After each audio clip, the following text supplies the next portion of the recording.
ये कहानी है एक बच्चे की जिसे सबने ठुकराया। ये कहानी है उस मां की जो उस बच्चे को ठुकराने वालों में सबसे पहली थी। ये कहानी है उस आदमी की जिसने अपनी पत्नी के लिए क्या क्या नहीं किया। बाहर में गए आपके इलाके की लड़ाई, वो मेरे बच्चों की माँ, इतना काफी नहीं है क्या साहब? ये कहानी है उस औरत की जिसे समाज ने चरित्र की सूली पर चढ़ाया और उस पर आरोपों के कील ठोक दिए। पाप धुल सकता है, मिट सकता है, इसे मेरी शर्तें माननी होंगी, खरा उतरना होगा इसे मेरी इस परीक्षा में।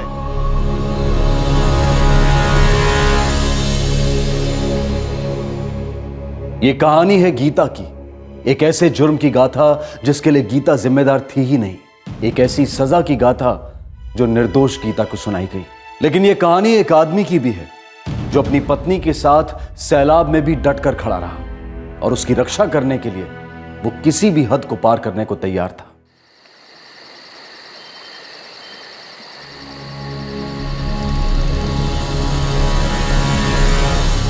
इस गाथा की शुरुआत एक रात को एक जंगल में हुई।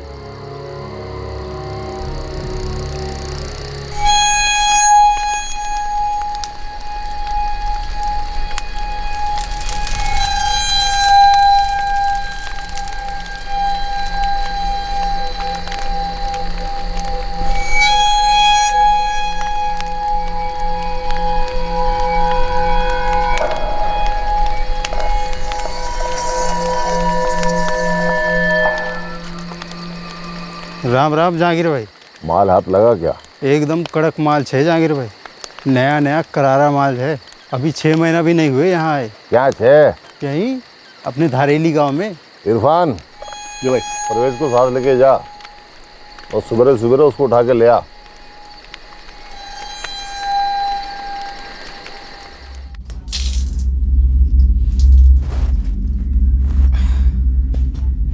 चा रखूं? चाय पी ली थी। अरे पण कब? तुम जब कपड़े धो रही थी तब। सुन, तेरे लिए भी बना के रखी है। ठीक है, फिर मैं आपके लिए नाश्ता लगाती हूँ। इन्हें भी नाश्ता नहीं, नाश्ता रास्ते में कर लूंगा।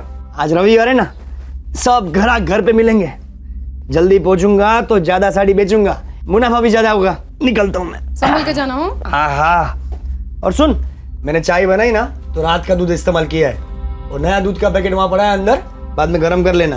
हमें पढ़ने। जय माता जी। जय माता जी।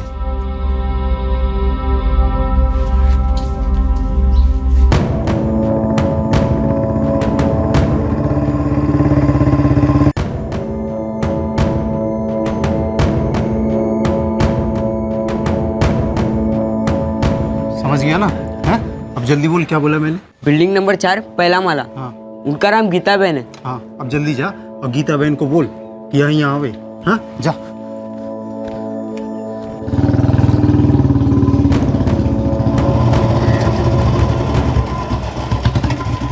अभी आएगी मालिक। मेरा पति तो निकल गया फेरी पे, साड़ी बेचता है ना। जो भी है फिर भी जल्दी करना, वक्त नहीं है अपने पास।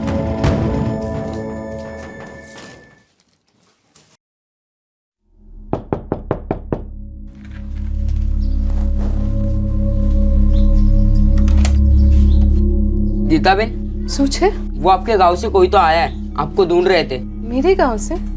कौन છે? શું નામ છે? मने नहीं खबर। वो पीछे के सड़क पे खड़े पूछ रहे थे गीता बहन सोलंकी कहाँ रहते। तो मैं बोला एक रमेश भाई है साड़ी वाले, उनके पत्नी का नाम सुना है गीता बहन है। तो वो बोले वही उनको बुला के लाओ। अच्छा,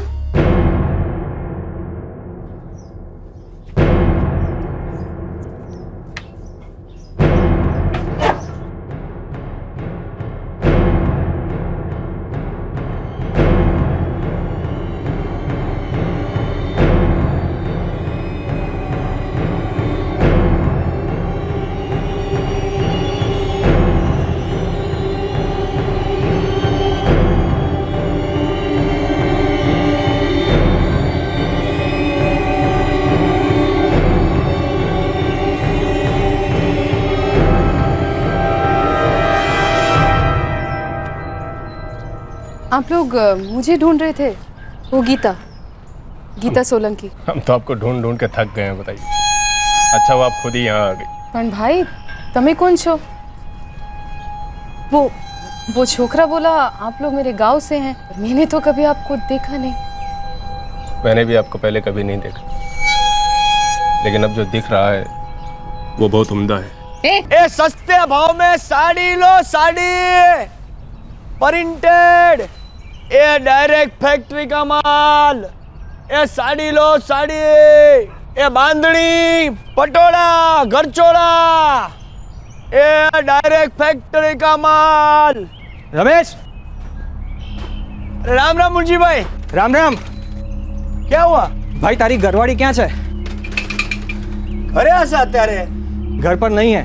मतलब कुंडी बाहर से बंद थी। हमारी घरवाड़ी ने दरवाजा खोला तो अंदर सिर्फ तेरे बच्चे थे, वीरेन और दीपेश, और उनको भी नहीं मालूम कि गीता बहन क्या गई है। हालो तो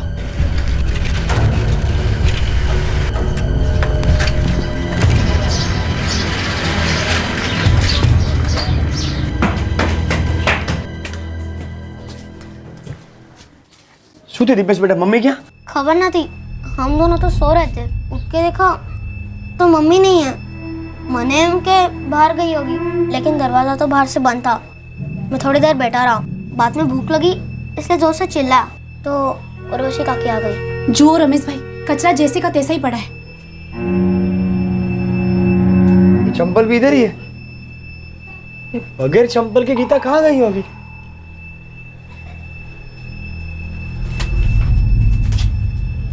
ये दूध भी इधर ही पड़ा है। अभी मेरी समझ में नहीं आता है मुंशी भाई, ये सवाल ही नहीं उठता। गीता कभी घर का काम अधूरा छोड़ के कहीं जाती ही नहीं है। ए बेटा दीपेश बेटा, मैं जब गया बाहर काम पे तो घर पे कोई आया था? खबर ना थी, हम दोनों तो सो रहे थे। उर्वशी भाभी, मुंशी भाई कुछ अजीब लग रहा है। ये गीता बच्चों को छोड़ के कभी कहीं जाएगी ही नहीं।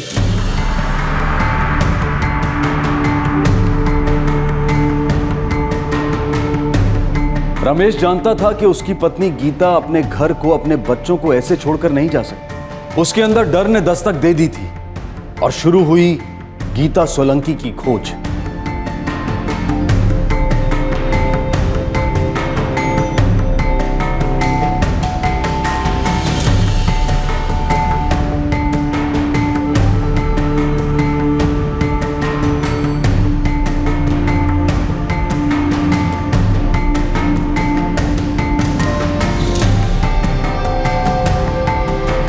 गीता मुझे बगैर बोले मायके जाने का सवाल ही नहीं उठता है। अरे रमेश भाई, कुछ हुआ होगा मायके में। और वैसे भी गीता के पास फोन भी तो नहीं है। लेकिन मेरे पास तो फोन है ना। मुझे फोन करना होता तो गीता नीचे गई होती कोई दुकान में, या किसी का मोबाइल ले लिया होता। पापा गई होगी ना नानी के घर, अब फोन तो करके देखो ना। हाँ पापा फोन करो। सब लोग बोल रहे हैं तो कर ही देना फोन। करता हूँ।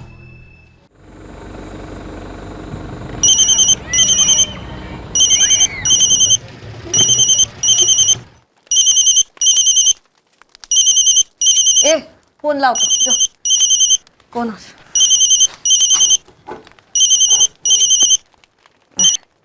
हेलो रमेश कुमार, केम छो? मजामा? बा गीता ही है वहाँ पे। ना तो आने वाली थी क्या? बा वो हुआ ऐसा कि मैं फेरी पे गया ना सुबह, तो मुझे किसी ने बताया कि गीता घर पर नहीं है, बाहर कड़ी लगी और बच्चे अंदर अकेले हैं। तो तब से गीता का कुछ पता नहीं चल रहा है। बा ऐसे कैसे चली गई वो? कुछ पता चला कहाँ गई है वो? बा नहीं पता, इसीलिए आपको फोन किया ना। पूरा धारेली गांव छान मारा, गीता को किसी ने नहीं देखा। पता चले तो फोन करो मुझे। दीपेश ने वीरेन को बाहर से कुंडी लगाकर गीता कहीं चली गई। रमेश कुमार ने पूरा गांव ढूंढा, कहीं मिल ही नहीं रही है। क्या आप पागलों जैसी बात कर रही हो? अब ऐसे कैसे कोई गायब हो सकता है? ये तो कहूँ छू, कोई ने कहीं खबर नहीं। सांभळो, હું ધારેલી જાઉં છું। मैं ધારેલી जाती हूँ। वो मैं भी चलता हूँ। हाँ चल, तू જોઈ લે क्या चंपा। हाल चल, वेला चल। गीता यहाँ क्यों आएगी बेटे? वो भी अचानक और बिना बताए? बाबूजी कुछ समझ में नहीं आ रहा गीता कहाँ चली गई, इसीलिए आपको फोन किया। क्या हुआ? रमेश का फोन, गीता बिना बताए कहीं चली गई। रमेश बेटा, वो यहाँ नहीं आई है। देखा उधर भी नहीं है। मैंने आपको बोला ना, मेरी गीता मुझे बगैर बताए कहीं जा ही नहीं सकती। लेकिन रमेश भाई, हर चीज का पहली बार होता है कि नहीं? और रमेश भाई, बुरा ना मानो तो एक बात कहूँ, कहीं कोई झगड़ा वगड़ा तो नहीं हुआ? ऐसी बात करती हो भाभी, ऐसा कुछ नहीं हुआ। कहीं कोई ऊंच नीच तो नहीं हो गई? मतलब? पता नहीं, कुछ भी हो सकता है।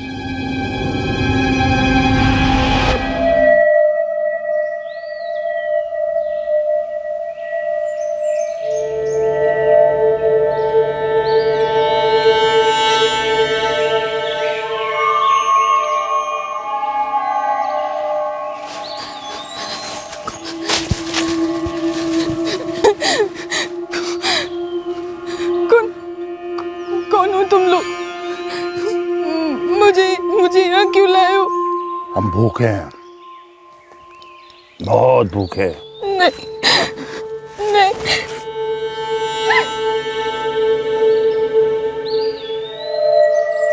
पहले पहले ना सुनने में अच्छा लगता है, तो थोड़ा रो, थोड़ा चीख।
ना ना साहब, मेरा और मेरी बाइडी के बीच में कोई बात छुपी नहीं थी।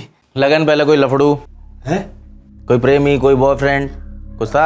साहब ये जरा ज्यादा हो रहा है सर। हमारी बहन 2 बच्चों की माँ है, ये क्या पहले वेले की बात लगा रखी है आपने? ए भाई, इस रजिस्टर में हर दूसरा केस बेवफाई का है? हमें पहले का, अभी का और आगे आने वाले का सबका ख्याल रखना पड़ता है, ठीक है? पीते हो? हाँ? पी के बीवी को पीटते हो? ना साहब, कोई दी नहीं साहब। वो नानो मानस छू साहब, मेरा धंधा है साड़ी का। दिन में 12-12 घंटा घूम के मेरे परिवार का पेट पालता हूँ साहब। हमारे शादी को 9 साल हो गए, आज तक मेरी बीवी पे कभी हाथ नहीं उठाया साहब। मेरे माता जी ने सौगंध साहब, दारू को कभी सूंघा तक नहीं। साहब, इनकी सास हूँ, गीता की माँ। मैं आपको लिख के दे सकती हूँ।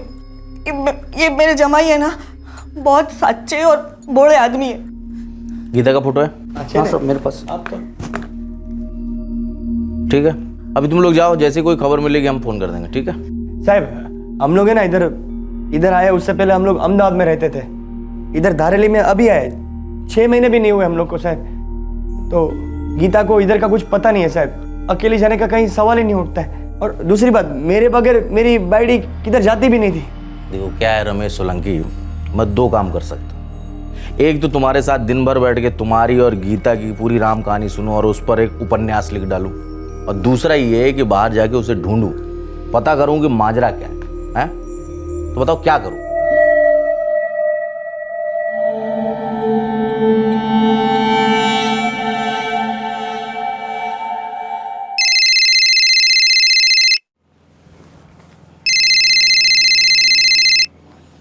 શું ખબર છે દીકરા?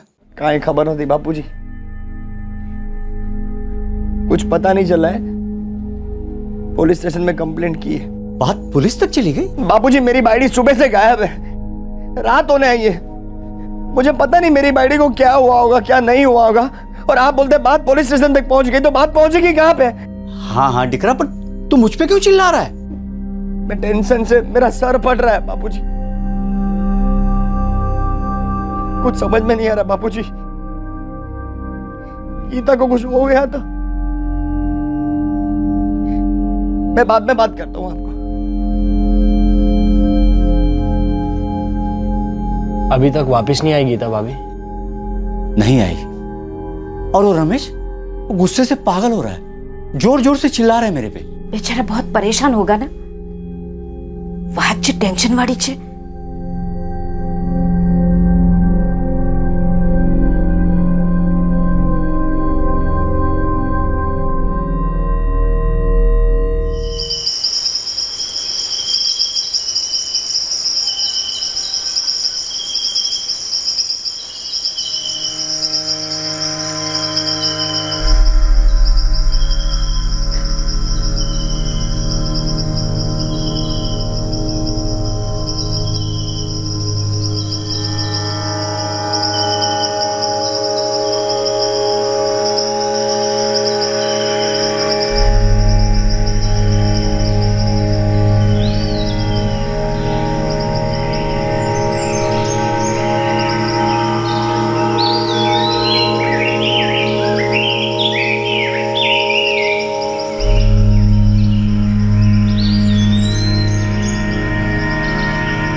छोटे छोटे बच्चे हैं, घर पर मेरे इंतजार कर रहे होंगे, मुझे जाने दो। ए छोकरी, तू जाने दे उसको। भूल जा कि तेरे 2 बच्चे हैं, तेरा घर है, एक आदमी है। अब तू यहाँ रहेगी हमारे साथ, हमारे गिरोह को खुश रखेगी। मैं ऐसा कभी नहीं कर सकती। तू नहीं कर सकती तो क्या हुआ, हम तो कर सकते हैं ना। हाँ? तूने भुला नहीं सकती तो ठीक है, हम उसे सुना देंगे। जहांगीर भाई, इसकी जरूरत हमें रात में होगी, 2-2 घूंट लगाने के बाद। दिन भर जंगल में अपने साथ लेकर कहाँ कहाँ घूमते फिरेंगे? कहीं नहीं घूमेगी हमारे साथ, ये रहेगी सिसोदिया के पास, दिन भर आराम करेगी, शाम को सजेगी संवरेगी। फिर ले आना तो इरफान। हाँ भाई, राम राम जहांगीर भाई। राम राम। एक लड़की है जो हमने उठाई है। बस बस बस, आगे कुछ बोलने की जरूरत नहीं है, चुपानी है। बिल्कुल, दिन में तेरे यहाँ रहेगी, शाम को हम ले आएंगे, सुबह छोड़ देंगे। जब दिल करे लड़की को ले आओ और छोड़ के चले जाओ। अरे मैंने कभी मना किया है तुमको? इरफान, परवेज, ले जाओ उसको सिसोदिया के पास, रोज सुबह इसको वहाँ छोड़ देना और शाम को ले आना।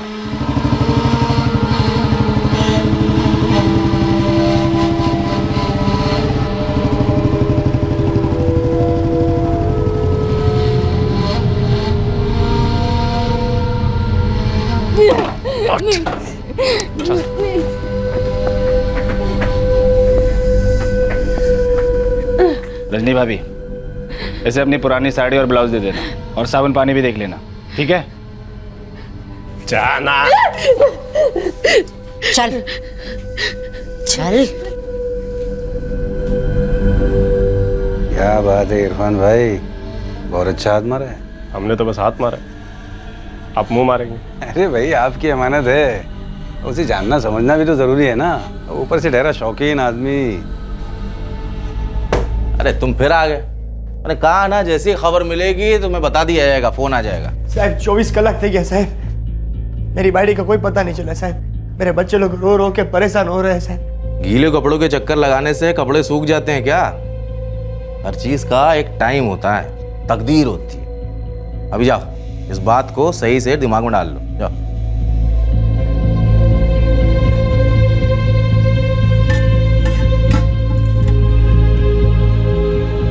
मुकेश बेटा, बाजार से कुछ तेल चावल साग भाजी कुछ भी लेके आ। कुछ नहीं है घर पे, बच्चे भूखे।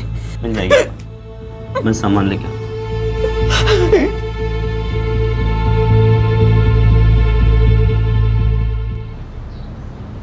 पक्का जहांगीर लाला गैंग के थे। और उन लोगों ने उस औरत को अगवा किया था। वो जैसे बैठी थी उससे ही लगता था गड़बड़ है, जिंदा लाश की तरह। अरे शू कहवानु भाई, साला किसी में हिम्मत ही नहीं इन लोगों को रोकने की। ना कोई रोक ना कोई टोक। बोले तो जंगल राज चाहिए भाई, जंगल राज। छोड़ो नहीं, जाओ दो हवे तू। भैया आप लोग ये बात कर रहे थे ना, किसी औरत को किसी गैंग ने जबरदस्ती अपने साथ रखा है। हाँ, मेरी बहन कल सुबह से गायब है। किधर से? यहीं धारेली गांव से। आप लोग ये बात कर रहे थे ना, आपने देखा किसी औरत को किसी गैंग के साथ। डाकू जहांगीर लाला का गैंग है, लाला गैंग के नाम से मशहूर है। उनके साथ जो औरत थी उसको आपने देखा है? हाँ, मैंने देखा था। हाँ, यही थी।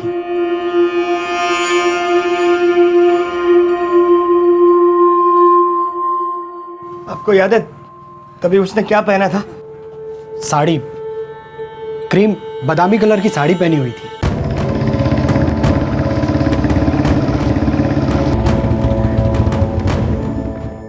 उस दिन गीता ने भी बादामी कलर की साड़ी पहनी थी। और लेडीज भी यही थी, और उसने भी बादामी कलर की साड़ी पहनी थी। आपने उसको देखा कब? आज सुबह मैं सावनपुरा गांव से गुजर रहा था, तब देखा इन्हें लाला गैंग के आदमियों के साथ। लाला गैंग? लाला गैंग कौन नहीं है? आप लोगों को लाला गैंग के बारे में नहीं मालूम? नहीं, लगता है इस इलाके में नए आए हैं आप लोग। हमें तो अभी 6 महीने हुए हमको इधर आके। लाला गैंग એટલે आसपास के सभी गांव में कुख्यात है। मारा मारी, लूटपाट, चोरी, मर्डर, ये सब धंधा है उसका। लेकिन वो लोग मेरी बाइडी को उठा के क्यों लेके गए? उनके खबरी आसपास के गांव में घूमते रहते हैं। कोई सुंदर औरत देखी तो अपने आदमी को बुलाकर उठवा लिया। लेकिन क्यों? अरे भाई, डाकुओं की टोली सुंदर औरत को क्यों उठाएगी?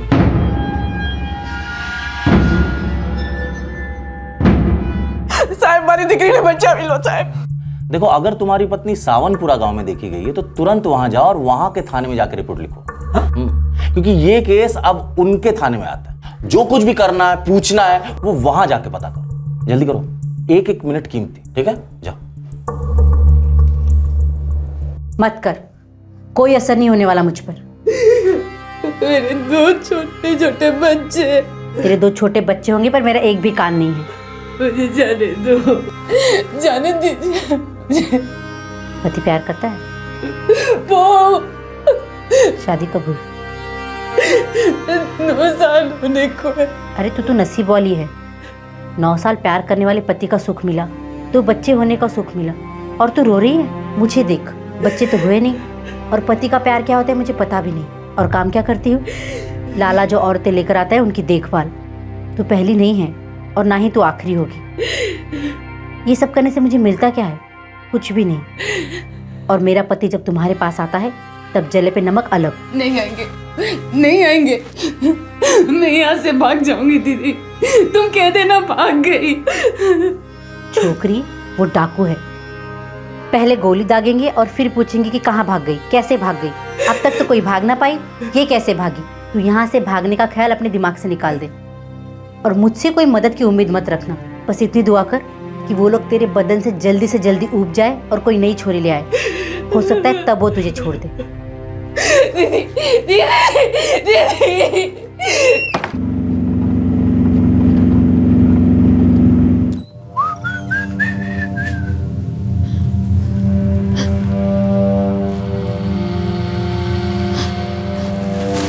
अरे अरे अरे, नहीं, क्या नाम है तेरा?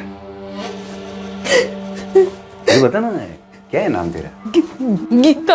अरे बहुत सुंदर नाम है, बिल्कुल तेरे जैसा। ये देख, ये देख, मुझे सब पता है। तू 2 बच्चों की माँ है। लाला के पूरे गिरोह ने तेरे साथ बहुत मजा किया है, सब पता है मुझे। जानवर लोग हैं वो लोग, लेकिन मैं वैसा नहीं हूं।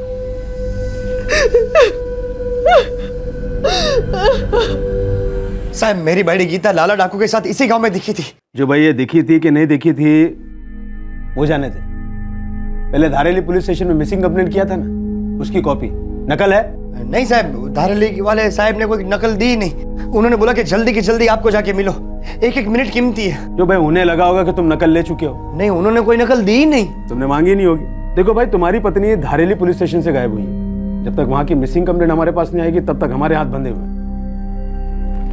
साहब, मेरी पत्नी को गायब हुए 3 दिन हो गए साहब। इसीलिए कह रहा हूँ जितनी जल्दी मिसिंग कंप्लेंट की कॉपी आएगी काम उतनी जल्दी होगा।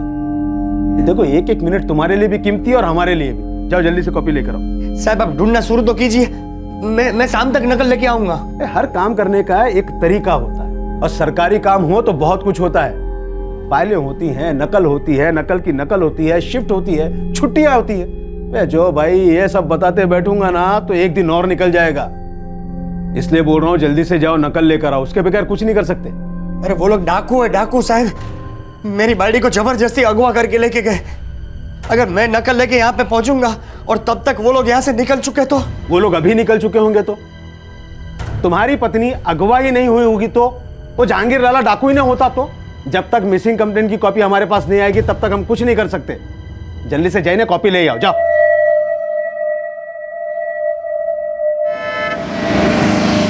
गीता का पति रमेश, गीता का भाई मुकेश और गीता की मां वीना ज्यूरिसडिक्शन और इलाके के बहाने 2 पुलिस स्टेशंस के बीच किसी शिकार हो रहे हिरन की तरह भागते रहे, फड़फड़ाते रहे और रात में खुद जंगली जानवर बनकर गीता के शरीर को नोचते।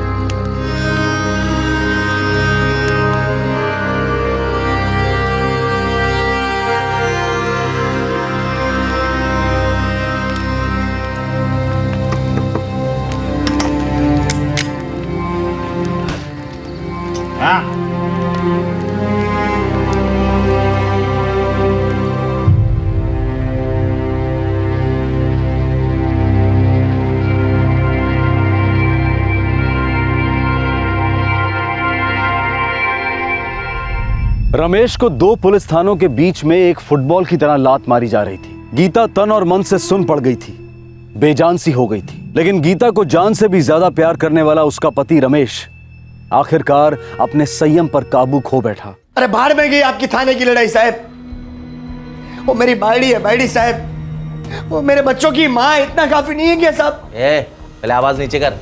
मेरे थाने में आके मेरे ही सामने आवाज ऊंची करता है। बहुत ही थी क्या साहब?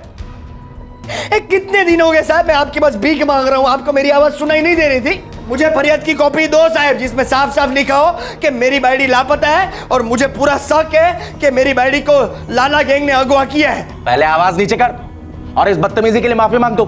मुझे मेरे फरियाद की नकल दो साहब, वरना मैं जाऊंगा बड़े साहब के पास, मैं भूख हड़ताल करूंगा साहब। इंसानियत का वास्ता तो नहीं, पर वरिष्ठ ऑफिसर के ऑफिस के बाहर धरना देने की धमकी काम कर गई।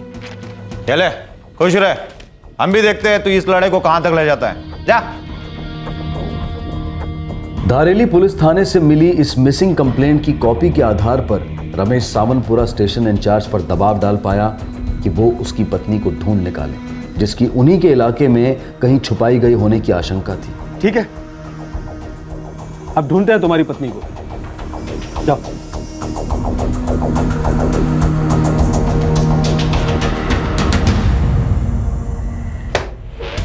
लोग क्या कर रहे हैं? क्या कर रहे हैं? हाँ, मक्खी मार रहे हैं क्या? साहब हमारी खबर पक्की है, एक आदमी ने मेरी बाड़ी गीता को इसी सावनपुरा गांव में देखा है। अरे देखा होगा 2 सेकंड के लिए। लाला गैंग डाकू है, डाकू। वो लोग एक जगह टिक कर नहीं रह सकते। अरे पिछले 3 दिनों में हमने इतने छापे मारे हैं जितने 3 सालों में नहीं मारे। बात कर रहे थे क्या कर रहे हो, क्या कर रहे हो? हाँ लेकिन वो लोग तो करते हैं ना। कौन लोग क्या करते हैं? डाकू लोग, दिन दहाड़े, खुलेआम, बिना किसी रोक टोक, जो मर्जी आए औरत को उठा के लेके जा सकते हैं। उनकी जो मर्जी आए वहां ले जा सकते हैं। लेकिन पुलिस को कुछ दिखता नहीं है। सुन, ऐसा कैसे हो सकता है साहब? सामर, तेरे को लगता है ना पुलिस कुछ नहीं कर रही है, तो जा खुद जाके ढूंढ ले, घुस जा डाकुओं के बीच में। हीरो बनवानो शौक छे ना तने? जा बन हीरो। अब रमेश के पास कोई चारा नहीं था। उसने कमर कस ली और अपनी पत्नी को डाकुओं के कब्जे से छुड़ा लाने के लिए खुद निकल पड़ा। कई दिनों तक रमेश सावनपुरा में दर दर घूमता रहा। हर एक घर में पूछता रहा कि क्या किसी ने उसकी पत्नी को कहीं देखा है। कई लोगों ने देखा तो था, सुना भी था, लेकिन सभी के मुंह पर खौफ की पट्टी बंधी हुई थी। लाला गैंग का डर एक शर्मनाक सच्चाई थी। दूसरी ओर गीता अपनी गरिमा के चिथड़े बटोरती हुई अपने आप को जिंदा रख रही थी ताकि वो एक ना एक दिन अपने पति और बच्चों के पास लौट जाए। लाला और उसके आदमी दिन भर एक जगह से दूसरी जगह जाते रहते, लेकिन हर रात बिना चूके गीता का सामूहिक बलात्कार होता रहता। गीता के अपहरण को अब 3 महीने हो चुके थे। रमेश के आसपास के सभी लोग किसी न किसी कारण से उम्मीद हार चुके थे, लेकिन रमेश का विश्वास टस से मस नहीं हो रहा था। उसे 100% भरोसा था कि वो अपनी पत्नी गीता को ढूंढ कर ही रहेगा। तो किस भाई, मैं दोनों बच्चों को बापूजी के पास छोड़ के आता हूँ, फिर ढूंढने निकलूंगा मेरी गीता को। जरूर पड़ी तो जंगल में भी घुस जाऊंगा।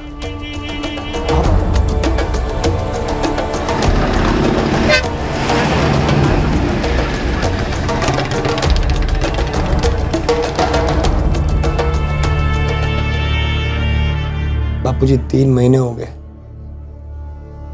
ठीक से कामकाज भी नहीं कर पाता हूं। अब सोचा है आधा दिन काम करूंगा और आधा दिन मेरी गीता को ढूंढूंगा। तब तक बच्चों को तुम्हारे पास छोड़ने आया हूं। मैं तो कहता हूं रमेश बेटा, तू गीता को ही छोड़ दे।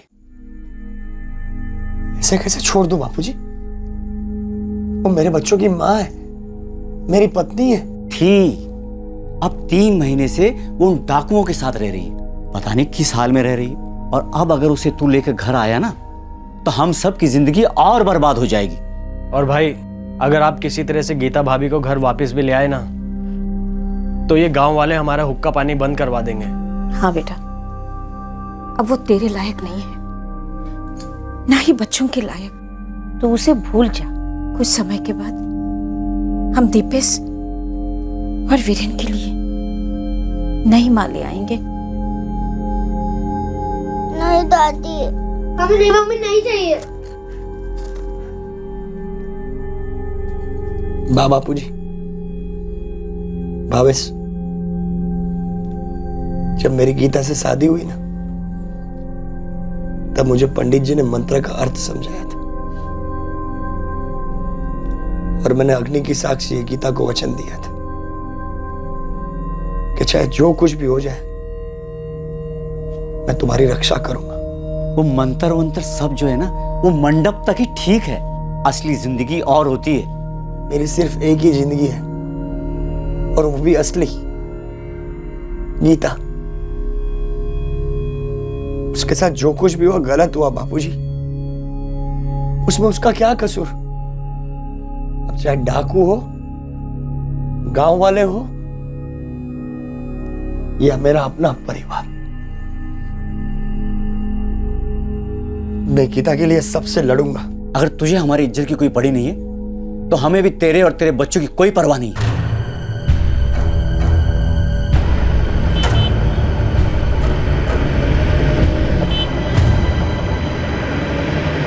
અહીંયા આવીને तुमने एकदम बराबर किया है रमेश कुमार। अभी तुम तीनों यहीं रहना हमारे पास। हाँ जीजा जी, इधर भी किसी न किसी काम का इंतजाम हो ही जाएगा। हम दोनों मिलकर ढूंढेंगे गीता बहन को। देखो, तुम लोग जो कुछ भी कर रहे हो एकदम सही कर रहे हो, इससे कोई बेमत नहीं है। लेकिन इस गांव के लोग भी कोई बहुत बड़े दिल वाले नहीं हैं, सब एक जैसे हैं। वो गीता को वापस स्वीकार नहीं करेंगे। कोई बीजाનું ખાઈએ છે કે મોટા આવ્યા ના સ્વીકાર કરવા વાળા ના કરે। गीता इस घर की दिक्री है, वो पूरे सम्मान के साथ इस घर में वापस आएगी। अरे तो मैंने कब नहीं कहा, मैं तो सिर्फ इतना कह रहा हूं कि मतलब हमें इस बात के लिए तैयार रहना पड़ेगा। बापूजी, इस वक्त हम सबको एक ही बात सोचनी चाहिए, हम गीता को कैसे सही सलामत घर वापस लाते हैं। बस मुझे पता है कि डाकुओं ने गीता के साथ क्या सुलूक किया होगा, गीता कैसे सदमे में होगी, लेकिन समय है ना, सब घाव भर देगा।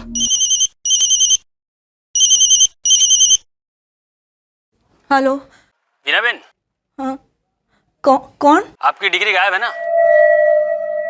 गीता? हमारी गीता के बारे में कैसे जानते हो? फारूक कुरैशी नाम है मेरा। मैं आपकी गीता को आपसे मिला सकता हूँ। कैसे मिलेगी हमको हमारी गीता? पैसों के बदले मिलेगी। कितने पैसे चाहिए तुम्हें? 75,000 रुपए। 75,000? हम लोग बहुत गरीब लोग हैं, हमारी बेटी लौटा दो। लड़ो नहीं, हिम्मत रखिए। उसको पूछो कौन है वो। भाई तुम मुझे बताओ, तुम्हारे को कैसे पता? समझो कि मैं समाज सेवा करता हूँ और जिन लोगों को डाकू अगवा कर लेते हैं उन्हें उनके घर तक पहुँचाता हूँ। तुम्हारे को हमारा नंबर कैसे मिला? आपका दामाद गीता का पति रमेश हाँ। गीता को गांव-गांव में ढूंढता घूमता रहता है। सारे इलाके को मालूम है कि क्या कांड हुआ है, लेकिन सिर्फ मुझे मालूम है कि गीता कहाँ है। भगवान ने खातर हमारी बेटी को लौटा दो।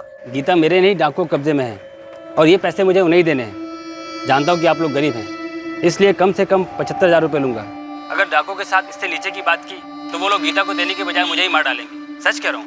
पगे पड़ू तुम्हारा बार बार कहती हूँ, हमारे पास 75,000 रुपये है ही नहीं। कहीं से 10,000 का इंतजाम करो, कुछ एडवांस मिले तो जहांगीर लाला से बातचीत शुरू हो। लेकिन याद रखना, जितनी जल्दी पैसे मिलेंगे उतनी जल्दी गीता मिलेगी। कहाँ मिलेंगे आप हमको? हम कैसे देंगे पैसे? पहले आप 10,000 रुपये रेडी करो, फिर मुझे इस नंबर पे कॉल करो, फिर मैं बताता हूँ कि क्या करना है, कैसे करना है और कहाँ करना है। ठीक है? ए भाई, तुमने हमारी गीता को देखा है? वो सही सलामत है ना भाई? वो सब बातें बाद में हो जाएंगी वीना बहन, लेकिन एक बात अभी कह रहा हूँ कि पुलिस को इस बारे में बताने की सोचना ही मत। क्या हुआ? गीता बराबर है ना? पहले 10,000 मांगे। उन लोगों ने रमेश के नंबर पे फोन क्यों नहीं किया? बापूजी, इस वक्त ये जरूरी नहीं कि किसके नंबर पे फोन किया है। 10,000 रुपये मांग रहे हैं वो लोग गीता बहन को छोड़ने के लिए। ये सोचो 10,000 रुपये लाएंगे कहाँ से?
क्या बोलते हैं उसको इंग्लिश में? टेस्टी टेस्टी है, टेस्टी है। क्या हुआ? अभी तक आदत नहीं पड़ी क्या तेरे को हम लोगों की? अरे कोई तकलीफ है तो बता दे। क्या इन लोगों ने कोई भला बुरा बोल दिया क्या? तबे क्या बोला? मेरे पेट में। क्या तेरे पेट में? शायद बच्चा। बच्चा?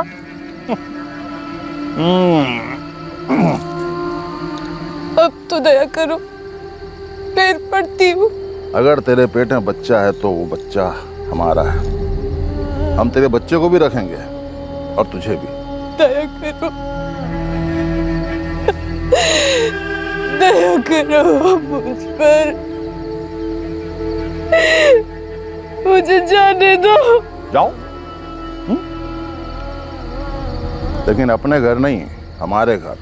अब हमारा घर ही तेरा घर होगा। तो वहाँ जाएगी, बच्चा जनेगी और उसके बाद फिर हम सबकी खातिरदारी में जुट जाएगी। समझी? सुनो रे इरफान, साबिर, आज से ये औरत हमारे गैंग की हो गई है। इसका बच्चा हमारे गैंग का बच्चा होगा। हाँ, आज से हम इसे इसके नाम से पुकारेंगे। मेरा दिया हुआ नाम नुसरत। कैसा लगा मेरा नाम? बोलो। बिल्कुल सटीक बैठा भाईजान, जचता है इसे। तो आज से इसका नया नाम है नुसरत।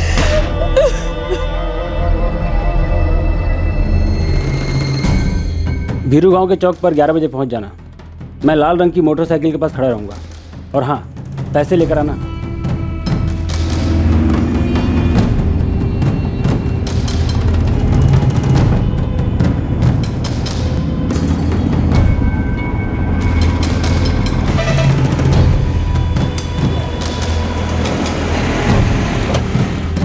हम जाएंगे रमेश कुमार। मैं ना पहले आगे जाके उसको पैसे देती हूँ, तुम सामने मत आना, एक तरफ खड़े रह के सब मोबाइल में उतार लेना। हाँ?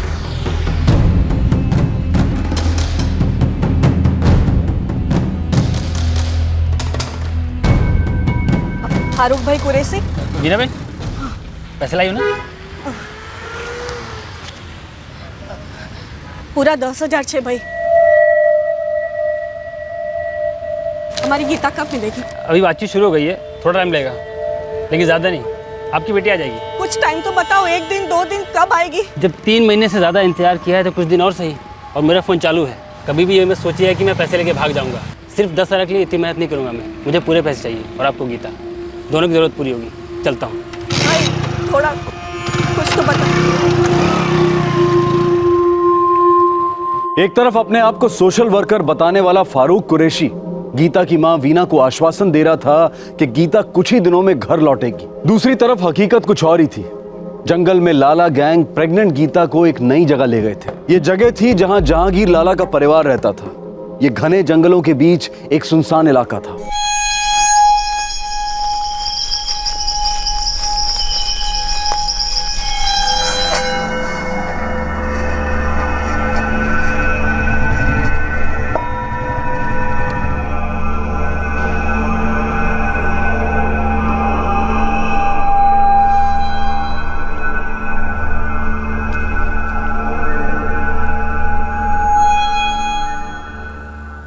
हिम्मत तो देखो इसकी। कहता है नुसरत आज से तेरी जिम्मेदारी है मुमताज। भाभी जान, अब ऐसी हालत में जहांगीर भाई उस खातून को कहाँ कहाँ लेकर घूमेंगे अपने साथ?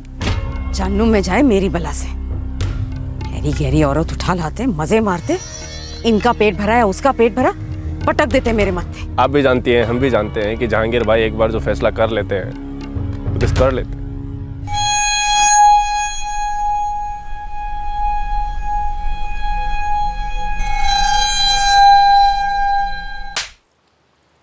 तेरे उल्टे जवाब सुनने के वास्ते तेरे को पालता नहीं हूं मैं।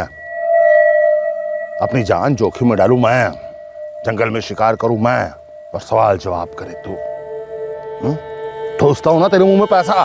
कोई शिकार नहीं हूं, बीबी हूं तुम्हारी बीबी। तूने सोच कैसे लिया कि तुम्हारे गिरोह की रखेल की देखभाल करूंगी मैं? पेट में बच्चा है उसके।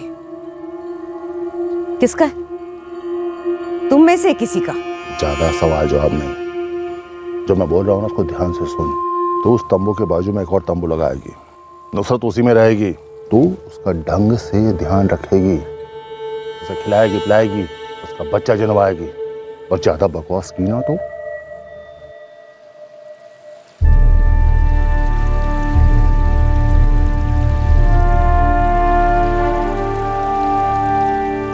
देख के तो नहीं लगता तेरा पहला है। कितने जने इसके पहले? हाँ, तू तो यहाँ कुंवारी दुल्हन की तरह क्यों बैठी है? को यहाँ जाना है ना तो काम भी करना पड़ेगा। इन लोगों के कपड़े भी धोने पड़ेंगे। समझी नुसरत? दोबारा नहीं बताऊंगी मैं। अब चल उठ।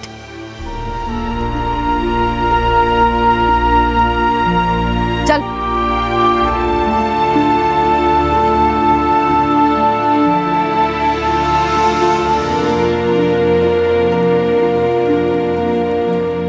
पांच दिवस થઈ ગયા પૈસા દીધા ને એમને। फारूक भाई कहाँ है मेरी गीता? बातचीत शुरू हो गई है वीना बहन। आप बस आगे के 15,000 तैयार रखो, परसों वहीं मिलेंगे 11 बजे पैसे लेने। बीजा 15,000?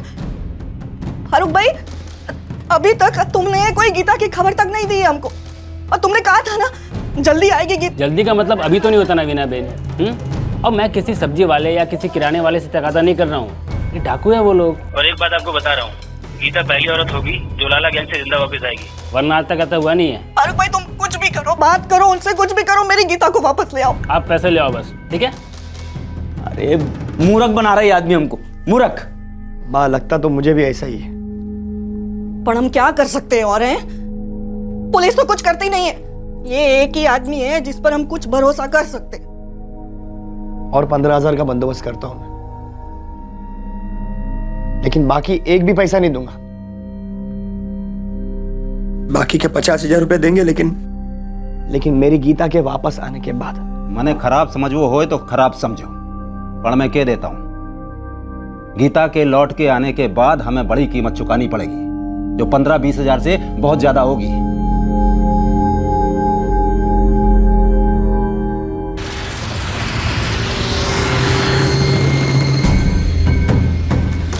अब तो बताओ कब मिलेगी वो?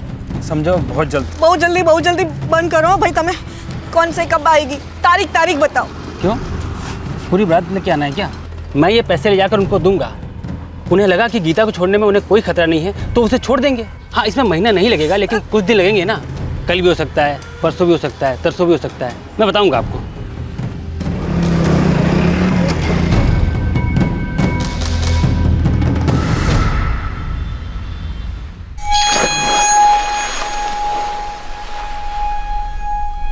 नुसरत, ओ नुसरत, नुसरत! ये कोई मियाँ बीवी का झगड़ा नहीं चल रहा जो मुंह खुलाकर बैठ गई तू। अब क्या दिन भर कपड़े ही धोती रहेगी तू? बर्तन कौन धोएगा? खाना कौन बनाएगा? तेरा ससुर या मेरा बाप? नजरें नीचे वरना आंखें फोड़ दूंगी तेरी। इसी लात पड़ेगी ना मेरी, देखूंगी नहीं कि तू पेट वेट से है।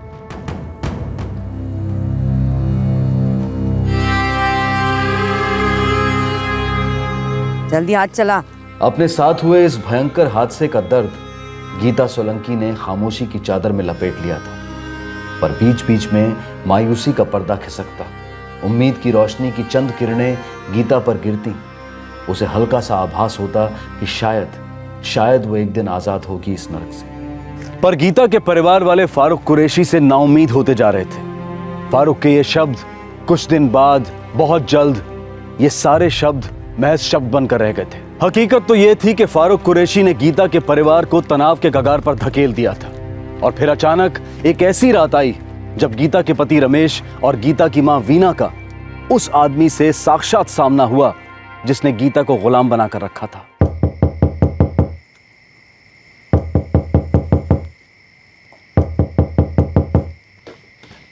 रमेश भाई। तो अच्छा सुन भाई। लाला, जहांगीर लाला। भंडारी के लड़के का सगाई है तो उसका गिरोह और जहांगीर लाला आवे छे। मेरी गीता भी थी उनके साथ। वो तो मेरे को पता नहीं भाई। तुमने जहांगीर लाला को देखा? एक बार देखा है बस। तो चलो मेरे साथ। अरे पर हाँ, हाथ जोड़ो तुम्हारा, हाथ जोड़ो, पग पड़ो तुम्हारा। मुझे दूर से इशारा कर देना बस। हाँ भाई। फिर बाद में भाग जाना बस। ठीक है। हेलो।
गुलाबी रंग नो साफो पहनो है ना, उससे बात कर रहा है वो जहांगीर लाला है।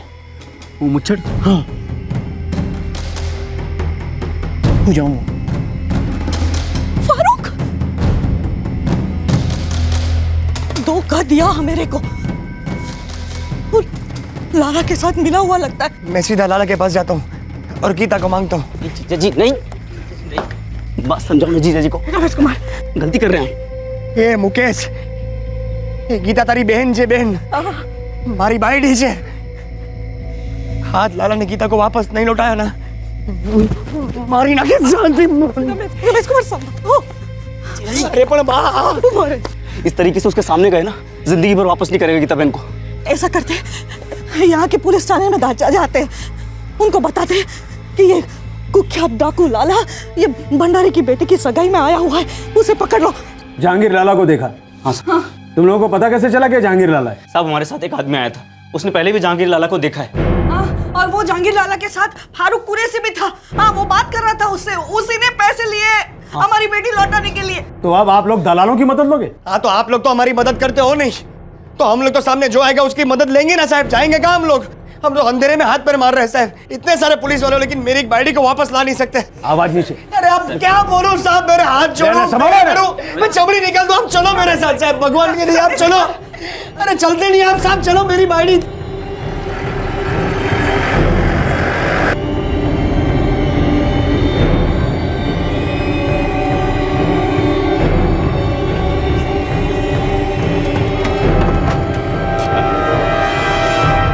जय श्री कृष्ण।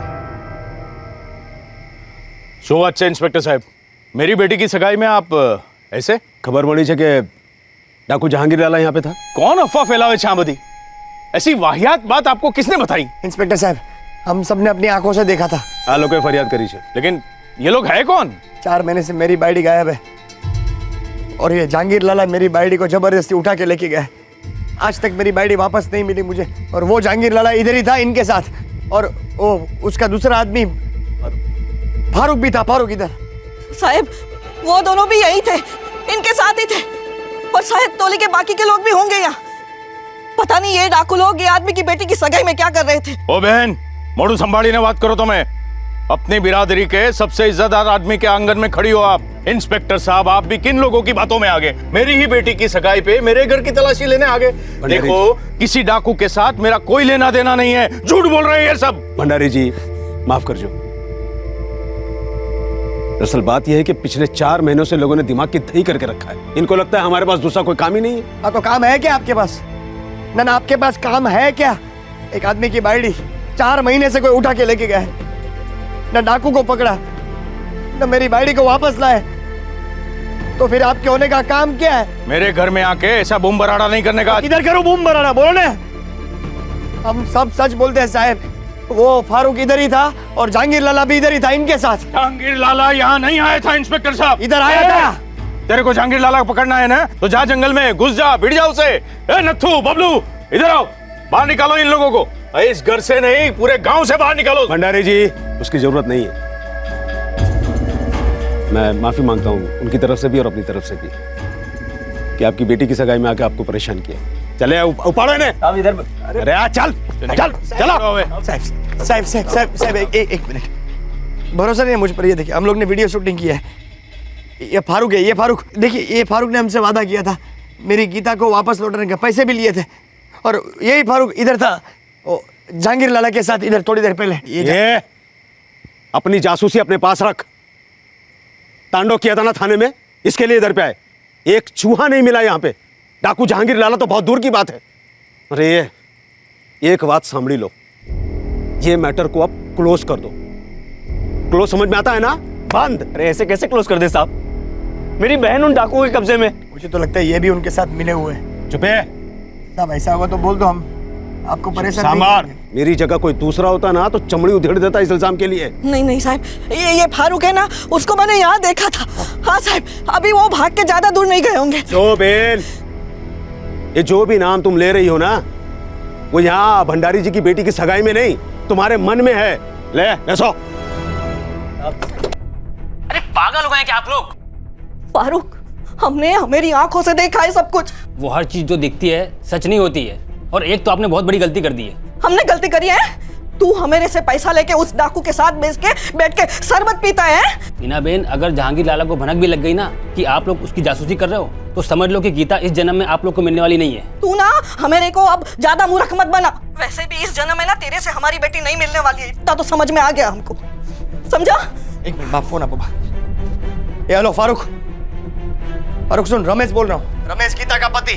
तूने जितने पैसे मांगे उतने पैसे हमने दिए, और तूने पैसे लेकर गीता को वापस लौटाने का वादा किया था, तो वादा पूरा कर। तेरी बाड़ी लाला की मुट्ठी में है। अब उस मुट्ठी को खोलने के लिए मुझे उसको फुसलाना पड़ेगा, तभी तो मुट्ठी खुलेगी और गीता निकलेगी, है ना? अरे यार, मैं वही कर रहा था वहाँ पे। तुझे क्या लगता है हम लोग सब दूध पीते बच्चे हैं? तू दूध पीता बच्चा नहीं, खून पीता शेर है। एक काम कर, जंगल में जा, दहाड़ मार, पंजा मार और छुड़ा ला अपनी शेरनी को। और सुन, फोन करके जाना, नंबर लिख। 1 मिनट ऊपर है, कागज पेन लेके नंबर आप ऐसे। हाँ नंबर बोल। 444 444 987 987 898। आज के बाद फोन नहीं करना मुझे। सो बोलो, क्या बोला वो? क्या बोला वो? अब क्या डाकू को फोन लगा रहे हो क्या? गीता को वापस लाना है बापूजी।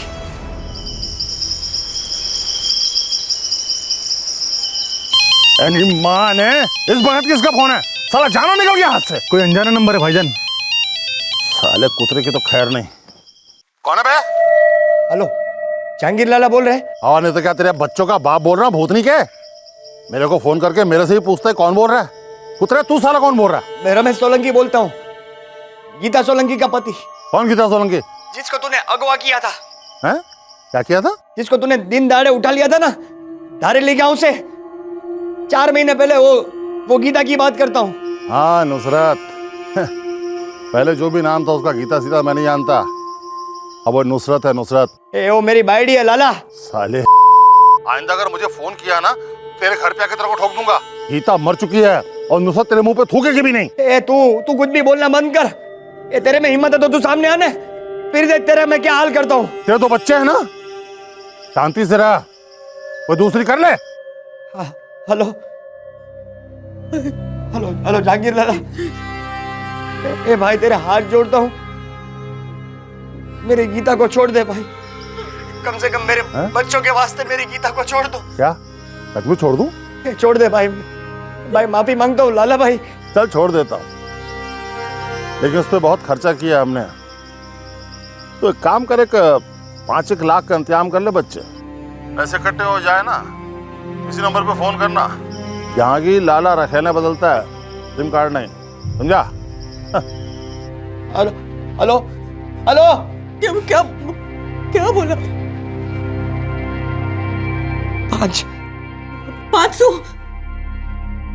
5 लाख मांगे छे।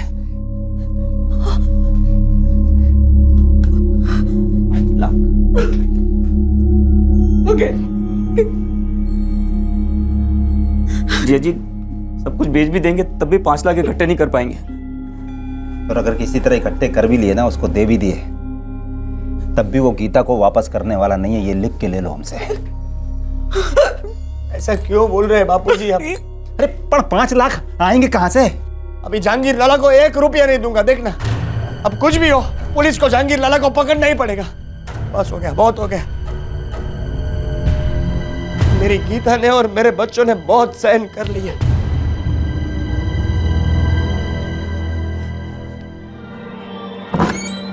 रमेश पुलिस के दरवाजे पर दस्तक देता रहा, ताकि कोई तो एक्शन लिया जाए और गीता को लाला के चंगुल से निकाला जाए।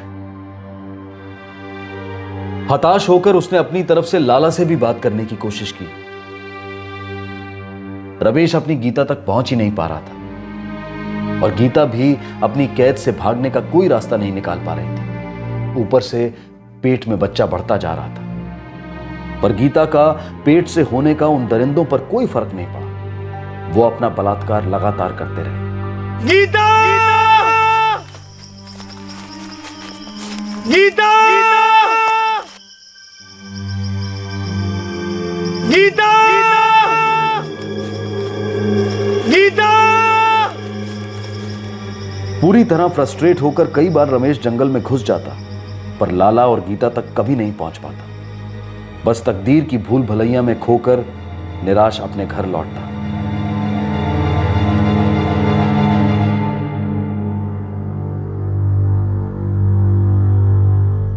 आखिरकार बहुत ही देर से पर दुरुस्त रमेश को एक एनजीओ का पता चला, जिन्हें उसकी दशा से सहानुभूति थी।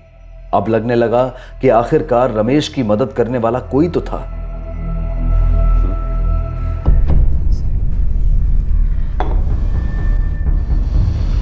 7 महीने हो गए। हाँ साहब। देखो रमेश, इतना बता देता हूँ कि तुम्हारी पत्नी गीता पहली औरत नहीं जिसे ये डाकू उठा ले गए। हमारी बहुत सारी औरतें शिकार हुई हैं इन लोगों का। उस पैसे को वापस आई है? ज़्यादातर औरतों को डाकुओं ने इस्तेमाल करने के बाद मार डाला, और जो भी वहाँ से भाग पाई और लौट के आई, उन्हें गांव वालों के तानों और बहिष्कार ने जीते जी मार डाला। कई बार तो घर वाले ने ही दरवाजे नहीं खोले। हम लोग के साथ ऐसा कुछ हुआ तो हम लोग तो गांव छोड़ देंगे, शहर चले जाएंगे। मेरी गीता के लिए मैं कुछ भी करूंगा साहब, और ये जो कुछ भी हो उसमें मेरी गीता का कोई दोष नहीं है। अरे दोष पीड़ित का कैसे हो सकता है? दोष तो डर का है जो पब्लिक को नपुंसक बनाती है।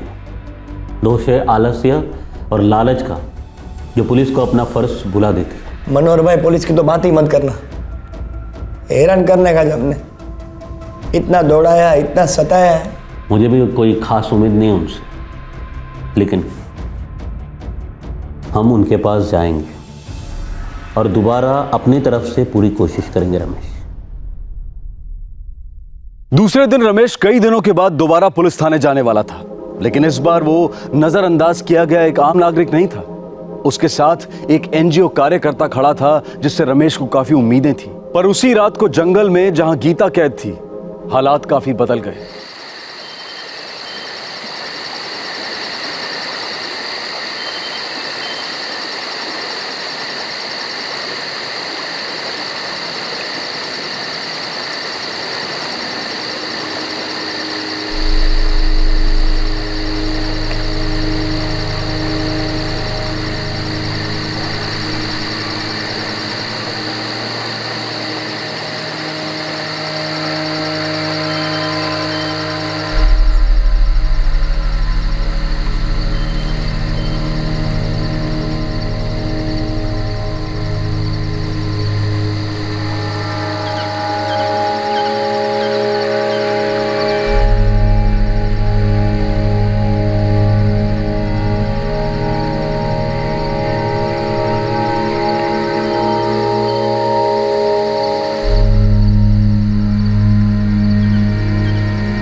गीता ने इस कैद से आजाद होने की 3 नाकाम कोशिशें की थी।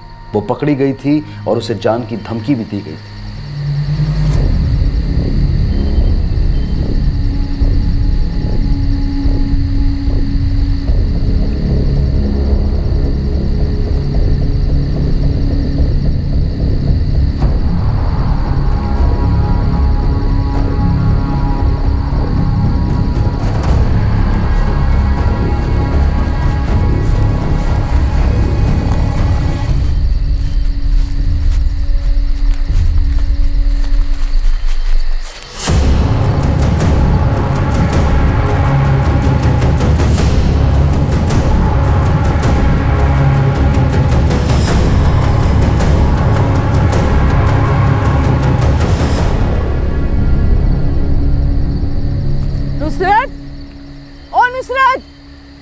कहाँ मर गई कमीनी? नुसरत! अरे वो नुसरत को ढूंढो, जाओ देखो कहाँ है नुसरत।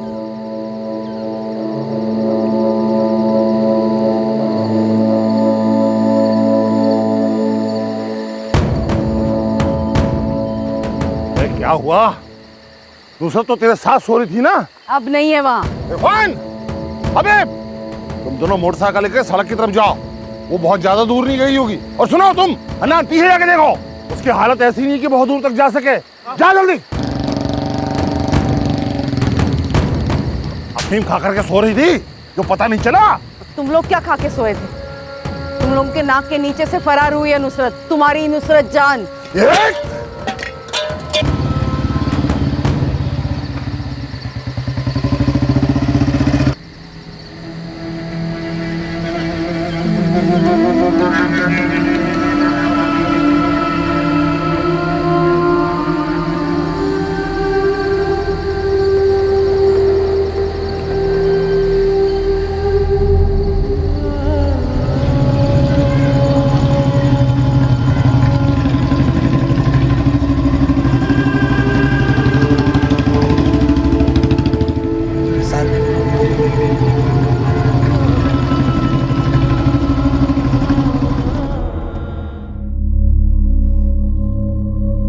सात महीने के ऊपर हो गए। पता है बापूजी, 7 महीने हो गए, पता है। हाँ तो अब कहाँ से मिलेगी?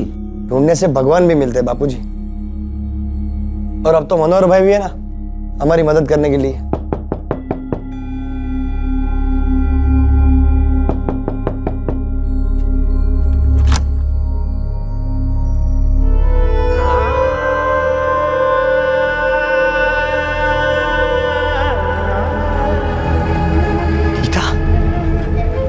गीता गीता गीता गीता गीता गीता गीता बहन, एक भाई पानी, आप पानी।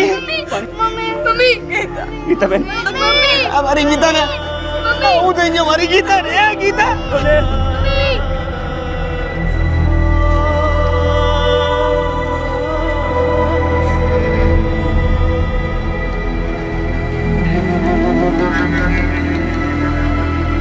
गीता ने अपने परिवार वालों को अपने अंदर के हर जख्म की दास्तां बयां की और उसके अंदर पल रही विडंबना भी किसी से चूकी नहीं थी।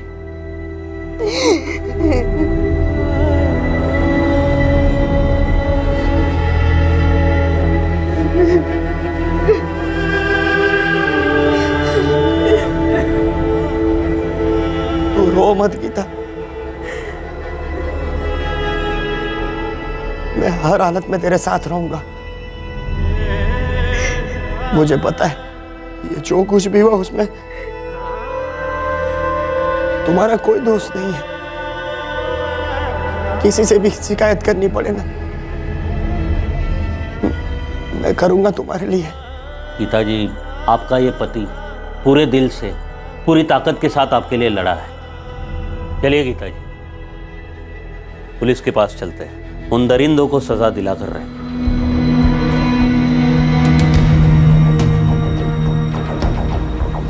ये है मेरी बड़ी गीता, जिसे 7 महीने तक पुलिस वाले छुड़ा नहीं पाए। जहांगीर लाला की गैंग से मेरी पत्नी खुद बच के भाग के आई। ये उस सारे गिरोह को पहचानती है। उस गैंग के सभी मददगारों की भी इसे खबर है। आप अभी के अभी इसकी शिकायत दर्ज कीजिए, एक टीम भेजकर जहांगीर लाला और उसकी गैंग को घसीट लीजिए। इंस्पेक्टर, अब तो आपके पास कोई बहाने नहीं।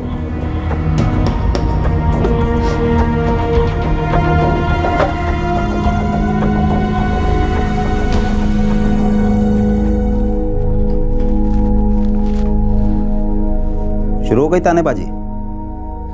कुतरे भूखते रहते हैं बापूजी, हमको फर्क नहीं पड़ना चाहिए। फर्क तो पड़ा है, आईने में चेहरा देख जाके अपना, कितना फर्क पड़ता है। कोई फर्क नहीं पड़ा है। हम सबको मालूम था ना, पहले से मालूम था कि ऐसा ही होगा। हम सब तैयार हैं सबका सामना करने के लिए, सबको देख लेंगे। हाँ, गीता का पेट भी सब लोग देख लेंगे। 7 महीने डाकुओं के साथ रहकर आई है। तो पहली चार्ज तुम्हें क्या मारो छे? दुश्मन हो गीता के? भूल गए बाप छो है ना? हाँ, गीता नु बाप छू, सारे समाज का नहीं। यहाँ की फरियाद कॉपी मैंने जोड़ दी है और ये आपकी धारेली की जो नकल है वो भी साथ में लगा दी। अब आपकी पत्नी वापस आ गई है तो जाइए धारेली पुलिस स्टेशन। ये केस उनके अंडर में आता है। वाह साहब वाह,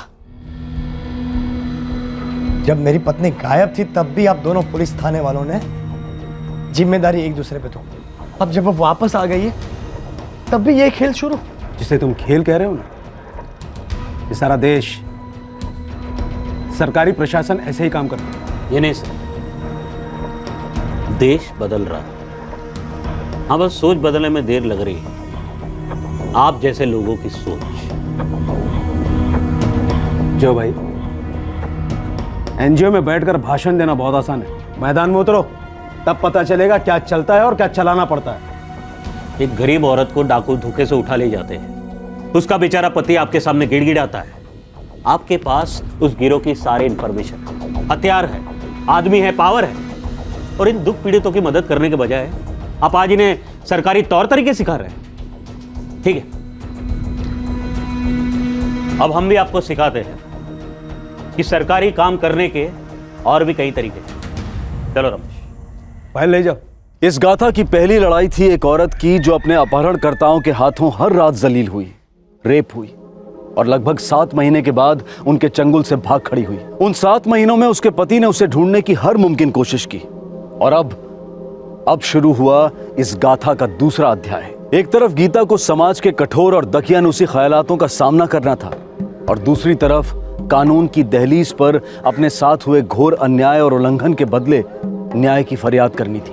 पुलिस ने कोई ठोस कदम नहीं उठाया, जबकि सावनपुरा के सरपंच सिसोदिया के घर में गीता को जहांगीर लाला ने बंदी बनाकर रखा था। गीता के पति रमेश सोलंकी ने खुद डाकू जहांगीर लाला से फोन पर बातचीत की थी, लेकिन इसके बावजूद भी पुलिस ने कुछ नहीं किया। उनके पास सारी इंफॉर्मेशन थी। आज 21वीं सदी में औरत की ये हालत है, ये दुर्दशा है। मीडिया ने इस विरोध की हवा को आग देकर उसे एक तूफान बना दिया, जिसकी वजह से प्रशासन की उन ऊंची इमारतों की खिड़कियां भी खड़खड़ा उठी जहां से सख्त और तुरंत कार्रवाई की उम्मीद की जा सकती थी। और तुरंत और सख्त कार्रवाई हुई। प्रशासन के सबसे वरिष्ठ अफसरों ने इस केस में दोषी अधिकारियों को आड़े हाथों लिया। मेरे सवाल का जवाब दो इंस्पेक्टर, तुमने 0 FIR के बारे में सुना है या नहीं?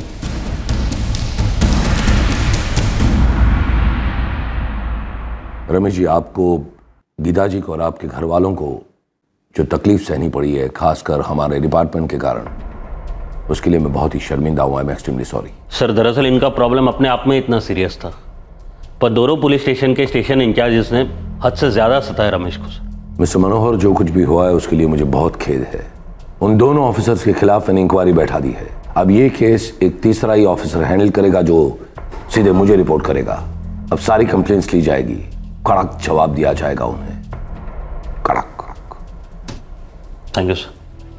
મને એમનામાંથી 3 નહીં 4 લોકોનું નામ ખબર છે। उनका सरदार जहांगीर लाला, उसकी बाइडी मुमताज, उसकी धीकरी रुबीना और एक परवेज और एक इरफान था जो मुझे सिसोदिया के घर से लाता था और वहाँ छोड़ जाता था। और 2 लोग थे, मैंने उनके नाम नहीं मालूम। कोई बात, पहचान के लिए तुम्हारे सामने जब खड़े होंगे तो खुद ब खुद अपना नाम बक देंगे। जबरदस्ती मेरा नाम बता दिया साहब। रोज मुझे नुसरत नुसरत करके पुकारते थे साहब। एक भी रात नहीं छोड़ा, ये भी नहीं देखा कि मैं पेट से हूँ। बस रोज रात को टूट पड़ते थे जानवरों की तरह। देखिए, आप रोइए मत। आपने बहुत हिम्मत और बहादुरी दिखाई, अब कमजोर मत पड़े। ये लेडी ऑफिसर मनीषा है, ये आपके साथ जाएगी। धारेली में आपका मेडिकल हो। कंप्लेंट को पूरा करने के लिए ये जरूरी है। साहब, मुझे ये बच्चा नहीं चाहिए। देखो, मेडिकल ऑफिसर से मिलो, बात करो। ये तो वही तय कर सकते हैं कि इसमें क्या करना चाहिए। वैसे तुमने जो कुछ भी कहा है वो इस कंप्लेंट में दर्ज है।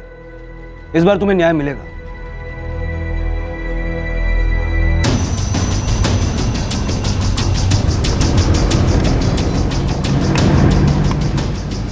नई पुलिस टीम पर इस केस का बहुत दबाव था। उन्हें ज्यादा वक्त नहीं लगा ये जानने में कि लाला गैंग कहां हो सकता है।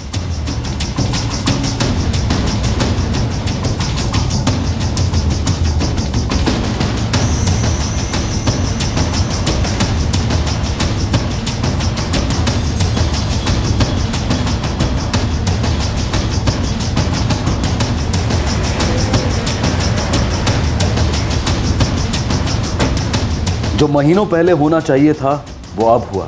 सारे डकैतों को गिरफ्तार किया गया।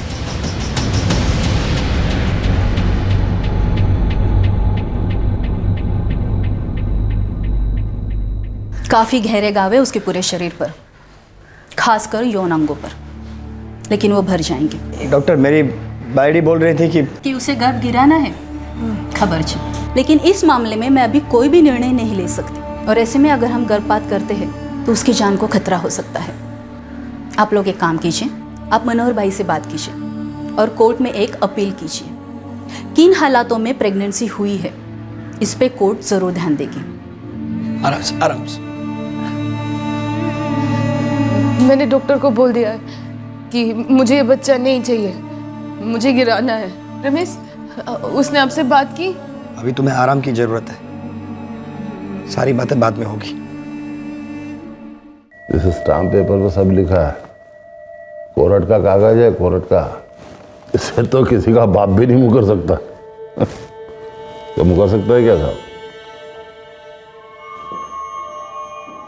पता नहीं मुझे इससे कितना फायदा होगा, पर हम लोग एक दलील जरूर दाखिल कर सकते कोर्ट में। जो करना है वो करेंगे मनोहर भाई। उन्होंने जबरदस्ती की है मेरी बाइडी के साथ, उसी के कारण मेरी बाइडी गर्भवती हुई। मुझसे वो बच्चा नहीं चाहिए। लेकिन रमेश, वक्त भी तो बहुत ज़्यादा हो गया है ना, इसलिए डॉक्टर्स की राय ज़्यादा मायने रखती है इसमें।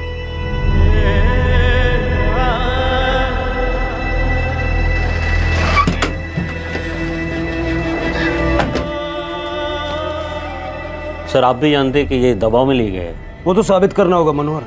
है तो ये कानूनी दस्तावेज। कानूनी दस्तावेज मतलब इसमें ये लिखा है कि गीता अपनी मर्जी से परवेज शेख के साथ रिश्ते में दाखिल हो रही है। लाला गैंग का वकील इस दस्तावेज को बतौर सबूत कोर्ट में पेश करेगा। उसके बाद ये इन्वेस्टिगेशन होगा। कि ये अंगूठे का निशान वाकई में गीता सोलंकी का है या नहीं।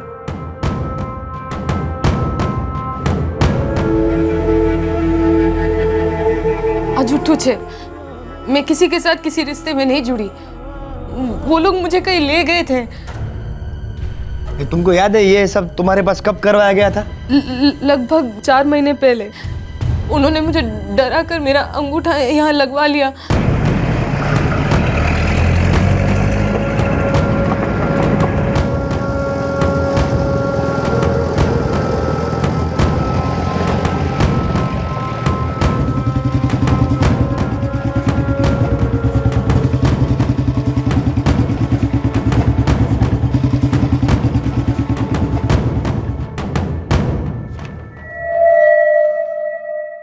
नुसरत को उतारो।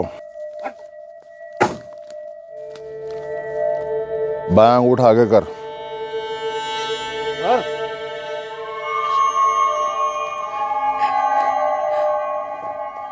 इधर लगा।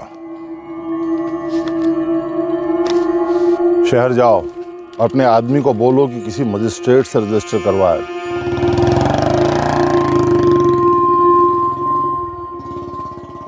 ये दबाव में लिए गए अंगूठे के निशान इंस्पेक्टर, और जाहिर सी बात है उन डाकू ने इसलिए ऐसा किया ताकि जब पकड़े जाए तभी इसे सामने पेश कर। जो आज उन्होंने किया, ये डॉक्यूमेंट्स जाली है। मनोहर, इसमें कोई शक नहीं है कि उन डाकुओं के इरादे सही नहीं है, लेकिन ये डॉक्यूमेंट सही है, रजिस्टर्ड है। कोर्ट में इसका विरोध कानूनी तौर पे करना होगा। लेकिन वो ऐसे कैसे बोल सकता है? हमारे पास फरियाद की कॉपी है जिसमें लिखा है कि गीता का अपहरण हुआ था। इस दस्तावेज पर जो अंगूठे का निशान है उसका पुष्टिकरण होने के बाद अगर ये साबित हुआ कि अंगूठे का निशान वाकई गीता जी का है, तो फिर आपकी कंप्लेंट इस दस्तावेज के सामने थोड़ी कमजोर पड़ सकती है। सर, जब भी दो पार्टी के बीच कॉन्ट्रैक्ट होते हैं और उन्हें स्टैम्प पेपर पर उतारा जाता है, तब दोनों पार्टीज के पहचान पत्र यानी कि आइडेंटिफिकेशन पेपर्स की कॉपीज भी उन पेपर्स के साथ अटैच होती है। यहाँ तो सर दोनों की नहीं है, ना परवेज की ना गीता सोलंकी की। और जब गीता का अपहरण हुआ था तो गीता ने चंपल भी नहीं पहनी थी, तो पहचान पत्र कहाँ से आएगा? इंस्पेक्टर साहब, ये डॉक्यूमेंट जाली है, नकली है, इसकी कोई अहमियत नहीं है। हाँ, ये कोर्ट में दाखिल जरूर होंगे पर खारिज होंगे पक्का। मनोहर और रमेश ने मिलकर इस करार को खारिज तो करवाया, लेकिन गीता की जिंदगी में यातनाओं की बाढ़ रुकने का नाम ही नहीं ले रही थी। गीता के पेट का गर्भ अबॉर्शन करने की स्टेज से आगे निकल चुका था और गांव की खुसर पुसर अब पंचायत की आवाज बन गई थी।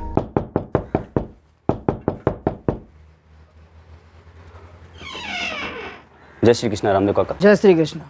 तुमको और पुरुषोत्तम काका को पंचायत ऑफिस में बुलाया है।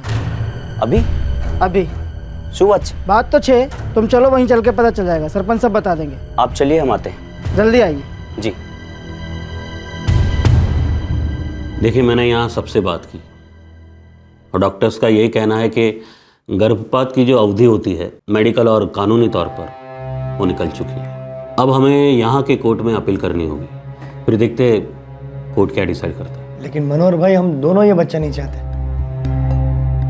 आप भी जानते हैं ये बच्चा कैसे हुआ है, और हमें ये बच्चा रखना या नहीं रखना ये हमारे अलावा और कोई कैसे नक्की कर सकता है? देखो रमेश, तुम समझ नहीं रहे हो। अब 1-2 हफ्ते बीते होते तो कोई सवाल ही पैदा नहीं होता, क्योंकि इतने हफ्ते बीत चुके हैं। डॉक्टर्स का ये कहना है कि गर्भपात कराने से माँ की जिंदगी को खतरा हो सकता है।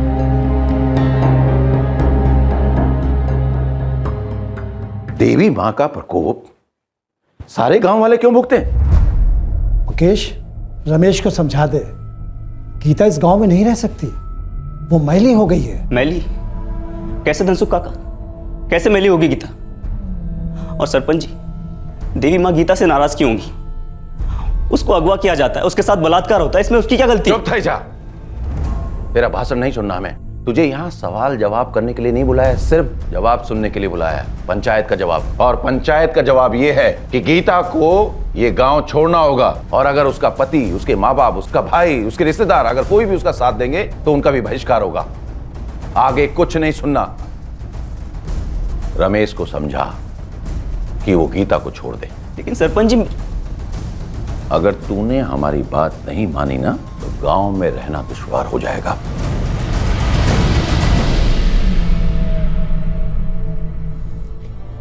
तू रड़ नहीं गीता, ये गर्भ तो हम गिरा कर ही रहेंगे। કેવી રીતે થશે? एक एक दिन जैसे बढ़ता जा रहा है और मुश्किल होगा ने। मनोरमा ने बोला है कहीं ना कहीं से मदद जरूर मिलेगी। भरोसा है ना मुझ पर?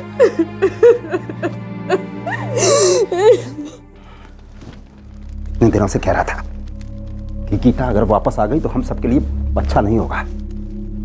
अब आ गई है तो भुगतो। तो कहाँ जाती?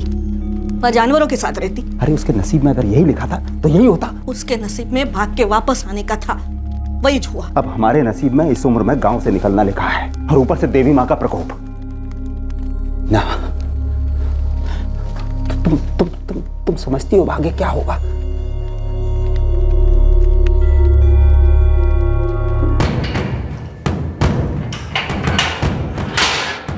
चल भाई।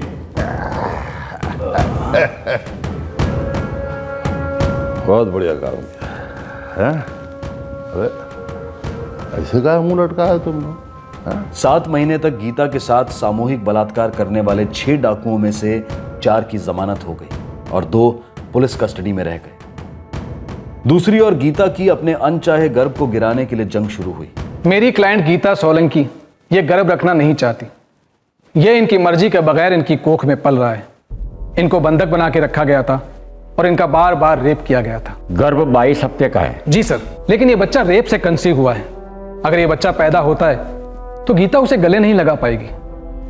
गीता उससे नफरत नहीं करेगी, लेकिन अपना भी तो नहीं कह पाएगी, क्योंकि बच्चा इन्हें बार बार वो 7 महीने याद करवाएगा जब इन्होंने जीते जी नर्क का अनुभव किया था। ये कोर्ट मानती है कि गीता सोलंकी के साथ एक संगीन जुर्म हुआ है, लेकिन ये एबॉर्शन करने का फैसला सिर्फ मेडिकल ओपिनियन के आधार पर ही किया जा सकता है। मैं सिविल हॉस्पिटल में तुरंत मेडिकल एग्जामिनेशन की रिकमेंडेशन देता हूँ।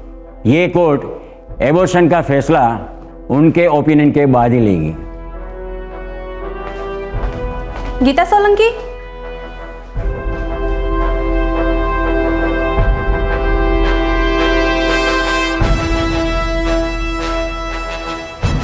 गीता की हालत देखकर पंचायत कोई कदम नहीं उठा रही है, लेकिन उसने निर्णय ले लिया है। गीता अब हमारे गांव में, हमारी बिरादरी में नहीं रह सकती। बापूजी आप समझाइए ना सरपंच को। वो तो जानते ही है गीता किस हालत से गुजरी है। सरपंच को अगर मैं समझा भी लूं और वो मान भी जाए, तब भी वो वहां कुछ नहीं कर सकता है। गांव का कोई भी वहां कुछ नहीं कर सकता है। लेकिन गांव वाले क्यों नहीं मानेंगे बापूजी?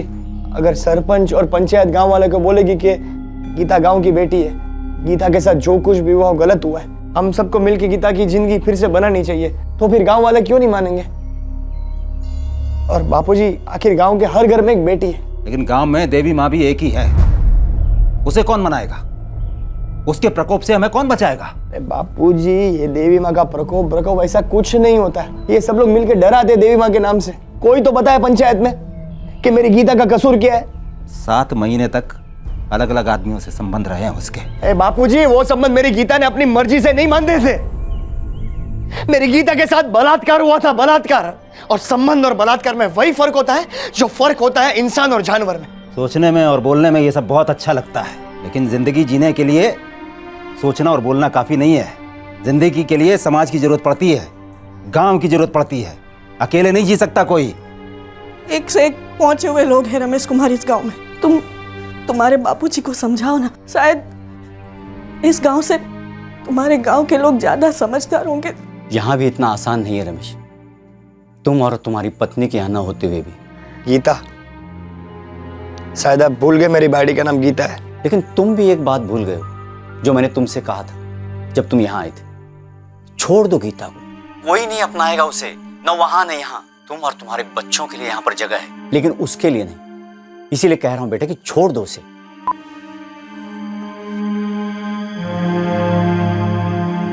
काट दिया। जब समाज इससे नाता तोड़ेगा ना, तब इसे पता चलेगा कि इसे गीता को छोड़ देना चाहिए था।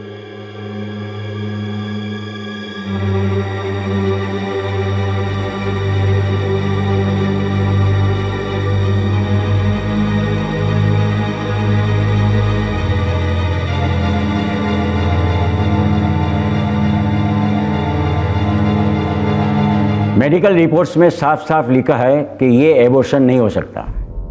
एबॉर्शन करने से माँ की जान को खतरा हो सकता है। अगर ये बच्चा अपनी माँ की मर्जी के खिलाफ इस दुनिया में लाया जाता है तो उसकी जिम्मेदारी कौन लेगा?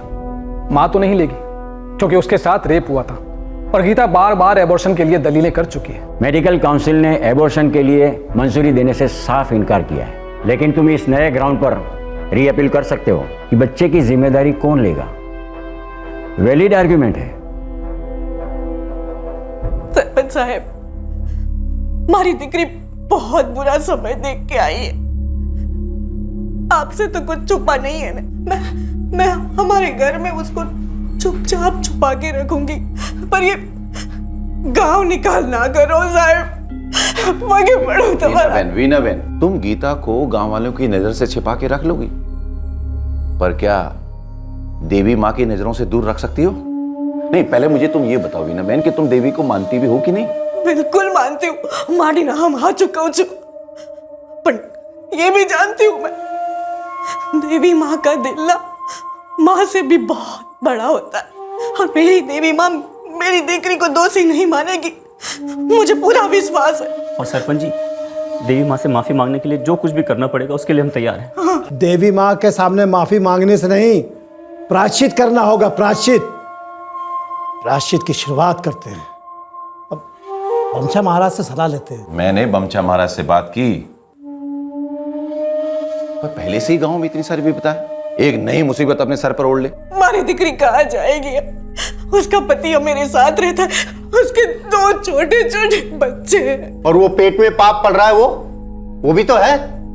ये बच्चा अगर गांव में आ गया ना तो पूरे गांव को श्राप लग जाएगा। गीता बहन खुद उस बच्चे को नहीं चाहती। वो कोर्ट में केस लड़ रही है उस बच्चे को गिराने के लिए, और मुझे पूरा यकीन है कि कोर्ट उनके हक में फैसला सुनाएगा। इस गांव का कोर्ट ये पंचायत है, और पंचायत का फैसला ये है कि गीता को गांव छोड़ना ही होगा। मगर तुम लोग इतना गिड़गिड़ा रहे हो तो चलो, मैं बमचा महाराज से बात कर लूंगा। मेहरबानी। मगर उनका फैसला भी हमारे फैसले से अलग नहीं होगा, ज्यादा उम्मीद मत रखो। इसलिए गीता को घर से निकालने की तैयारी शुरू कर दो।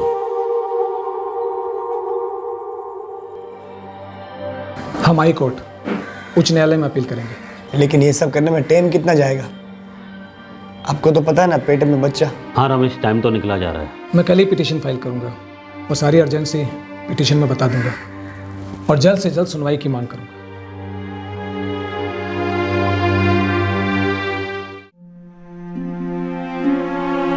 गीता, मुझे नहीं लगता कि कोई भी कोर्ट इतनी जल्दी तारीख देगी। मने माफ करो रमेश, ये जो कुछ भी हो उसमें तेरा क्या कसूर? मैं बेबस थी,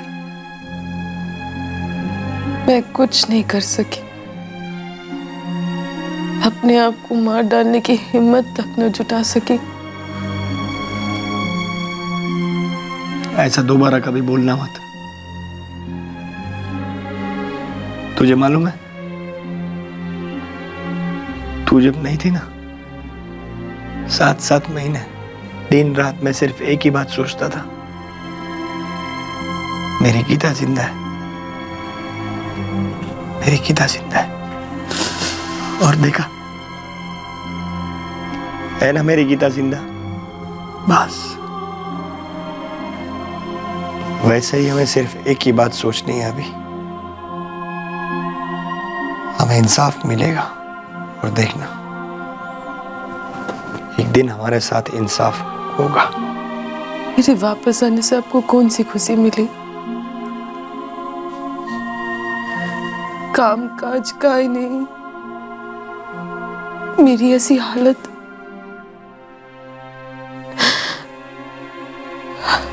अब तो मैं बस माता जी से ये दुआ मांगती हूँ कि आ जाओ और ये बच्चा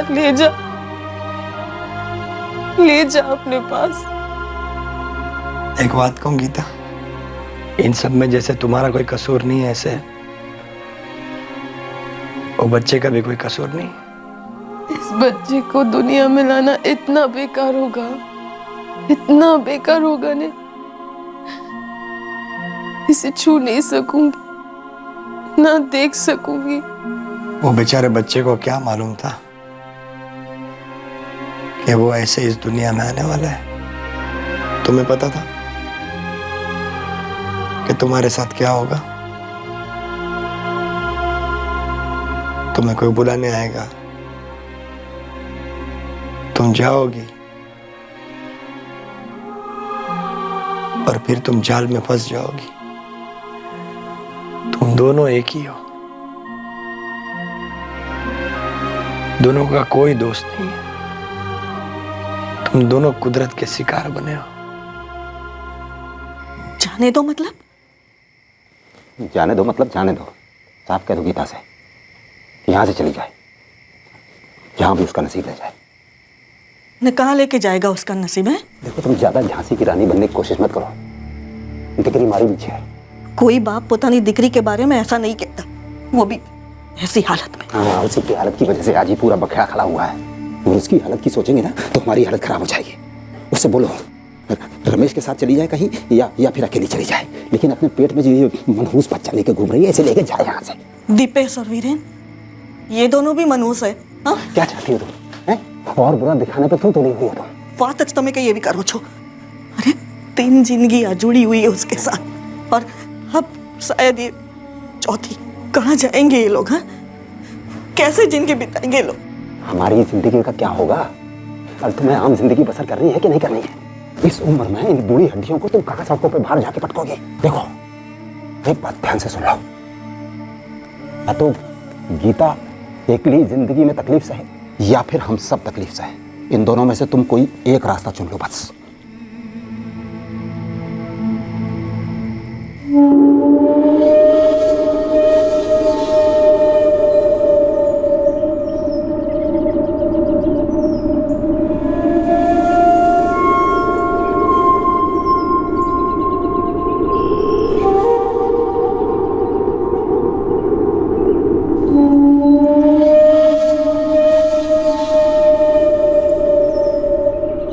देखो बेन, देवी माँ का संदेश मैंने सरपंच को दे दिया है। बोलो तुम क्या चाहती हो? माँ का प्रकोप सारे गांव पर गिरे या तुम्हारी बेटी की छाया भी इस गांव पर न गिरे? मेरी बेटी पेट से है, कहाँ जाएगी बेचारी? पेट से नहीं, पाप से है। शैतान पल रहा है उसके अंदर। माँ उसे खत्म करेगी और साथ में भस्म होगा सारा गांव। मंजूर है? ये कैसे मंजूर हो सकता है महाराज? हमने आपका फैसला इनको सुना दिया था। इसे देवी माँ का निर्णय ही समझो। इतने स्वार्थी न बनो। अपने बच्चे के लिए बिरादरी के सारे बच्चों का नाश मत करवाओ। मैली हो गई है वो, दूर रहो उससे। सबकी भलाई इसी में है। छोड़ दो उसे उसकी तकदीर पर। अरे ऐसे कैसे छोड़ दे? बहन है मेरी। मेरे मुंह न लग लड़के। ठंडे दिमाग से बात कर रहा हूं अभी तक तुम लोगों से। जरूरत नहीं है मुझे, फिर भी समझाता हूं। अगर उसने वो बच्चा किसी को दे भी दिया तो भी उसका पाप कम नहीं होगा। उसकी कोख मैली, उसका बदन, उसकी आत्मा मैली। अगर वो पास रही तो गांव के साथ साथ पूरी बिरादरी भस्म हो जाएगी।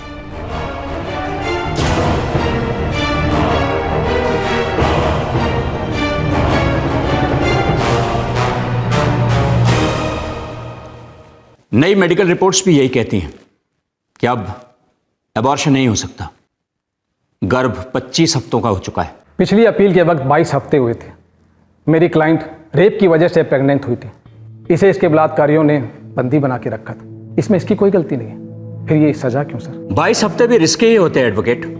अगर आपकी क्लाइंट गीता सोलंकी तब भी एबॉर्शन करवाती तब भी जान का खतरा ही होता, और अब यह खतरा 99% हो गया है।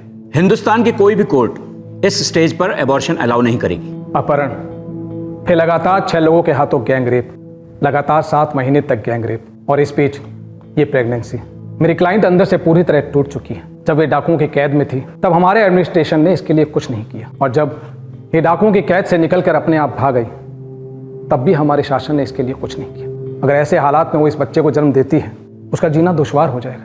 ये बच्चा 24 घंटे इसे उन 7 भयंकर महीनों की याद दिलाता रहेगा। ये बहुत नाइंसाफी है सर। इसलिए मेरी इस अदालत से दरख्वास्त है कि मेरी क्लाइंट की गर्भपात की अर्जी स्वीकार की जाए। ये कोर्ट आपकी क्लाइंट गीता सोलंकी की भावनाओं से पूरी तरह हमदर्दी रखती है, पर एबॉर्शन इस वक्त का विकल्प नहीं है।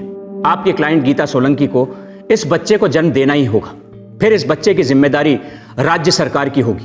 बच्चे को चाइल्ड केयर कमेटी को सौंप दिया जाएगा। कोर्ट यह आदेश देती है कि जब तक गीता सोलंकी इस बच्चे को जन्म नहीं दे देती तब तक उसकी सारी देखभाल की जिम्मेदारी प्रशासन की होगी।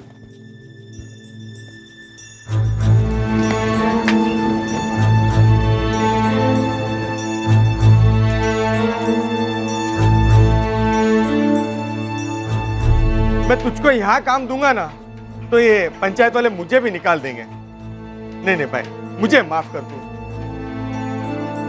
बहुत तकलीफ पहुंचा। कुछ भी काम चाहिए मुलजी भाई। रमेश सच कहूँ दोस्त, अब धारेरी और कंसोली में कितना अंतर होगा। यहाँ पर भी बात फैली हुई है, तेरे समाज वाले तो तुझे काम देने से दूरी है, लेकिन वो लोग तुझे किसी और जगह भी काम नहीं करने देंगे। हाँ मुलजी भाई, समझ रहा हूँ। हमारी बात मान रमेश, गीता बहन और बच्चों को लेकर कहीं दूर ही चला जा। जीजा जी, घर के बाहर पुलिस सुरक्षा तैनात है, और फिर जहाँ तक काम का सवाल है, हम किसी को मजबूर तो नहीं कर सकते ना हमें काम देने के लिए। आप दिल छोटा मत करो। मैं कहता हूँ पूरी दुनिया अपनी है, हम किसी नए शहर में जाएंगे, वहाँ जाकर नई जिंदगी शुरू करेंगे फिर से। उसके लिए पैसे चाहिए मुकेश, जो हमारे पास बिल्कुल भी नहीं है। ये एक दो पुलिस वाले कब तक रहेंगे? और उनके होने से भी ना आपका काम काज हो रहा है और ना गांव में आना जाना। एक दिन दाल चावल भी खत्म हो जाएगा और ये पुलिस वाले चले जाएंगे। तब क्या होगा? अभी भी वक्त है तुम्हारे पास, निकाल बाहर करो गीता को। गीता, मैं हूँ डॉक्टर पूजा मकवाना, मैंने ही तुम्हारी डिलीवरी की है।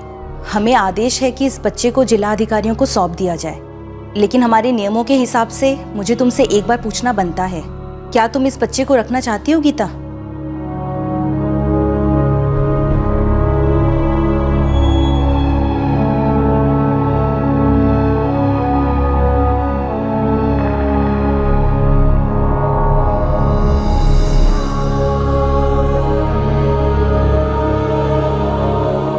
मुझे बहुत बुरा लग रहा है रमेश ये सब करने में,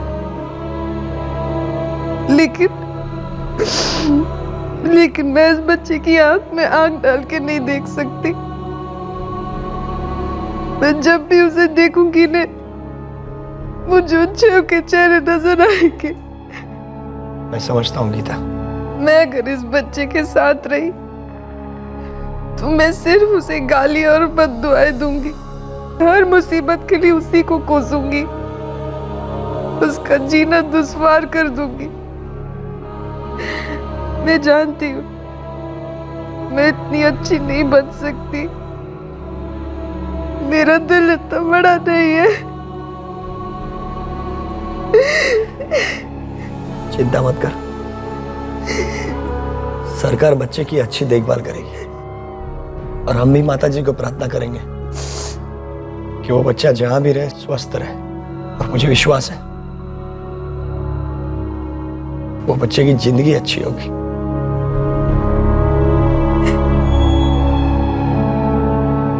बस उम्मीद करते हैं कि वो बच्चे को कभी पता ना चले कि वो किस जुर्म का नतीजा है। गीता ने बच्चे का मुंह तक नहीं देखा। बच्चे को चाइल्ड केयर कमेटी के हवाले कर दिया गया, लेकिन रमेश और गीता की दर्द भरी दास्तां का एक और अध्याय अभी बाकी था। गांव से बाहर फेंक दो उस औरत को, वरना देवी माँ अभिशाप देंगी सारे गांव को। मैंने, पंचायत ने, पूरे गांव ने उस परिवार का पूरा बहिष्कार कर दिया है, पर उसे सरकारी संरक्षण मिल गया। और तो और वो गीता सोलंकी ने एक बच्चे को जन्म भी दे दिया। तुम सब गांव वालों के पापों का घड़ा भर चुका है।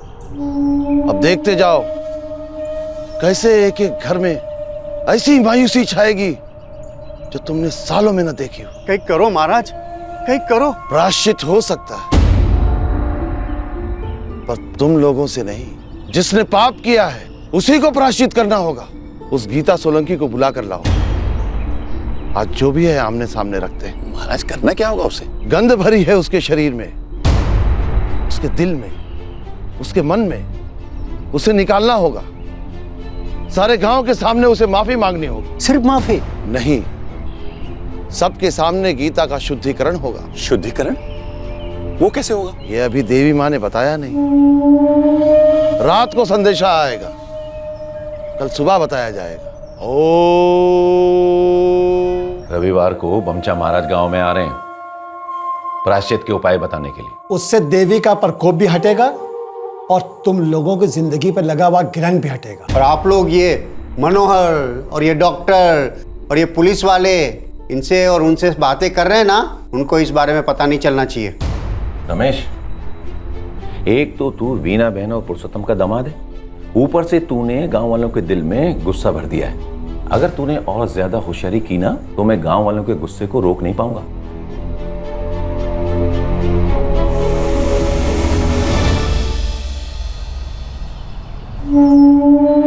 पाप तो है, पाप धुल सकता है, मिट सकता है, इसे मेरी शर्तें माननी होंगी, खरा उतरना होगा इसे मेरी इस परीक्षा में।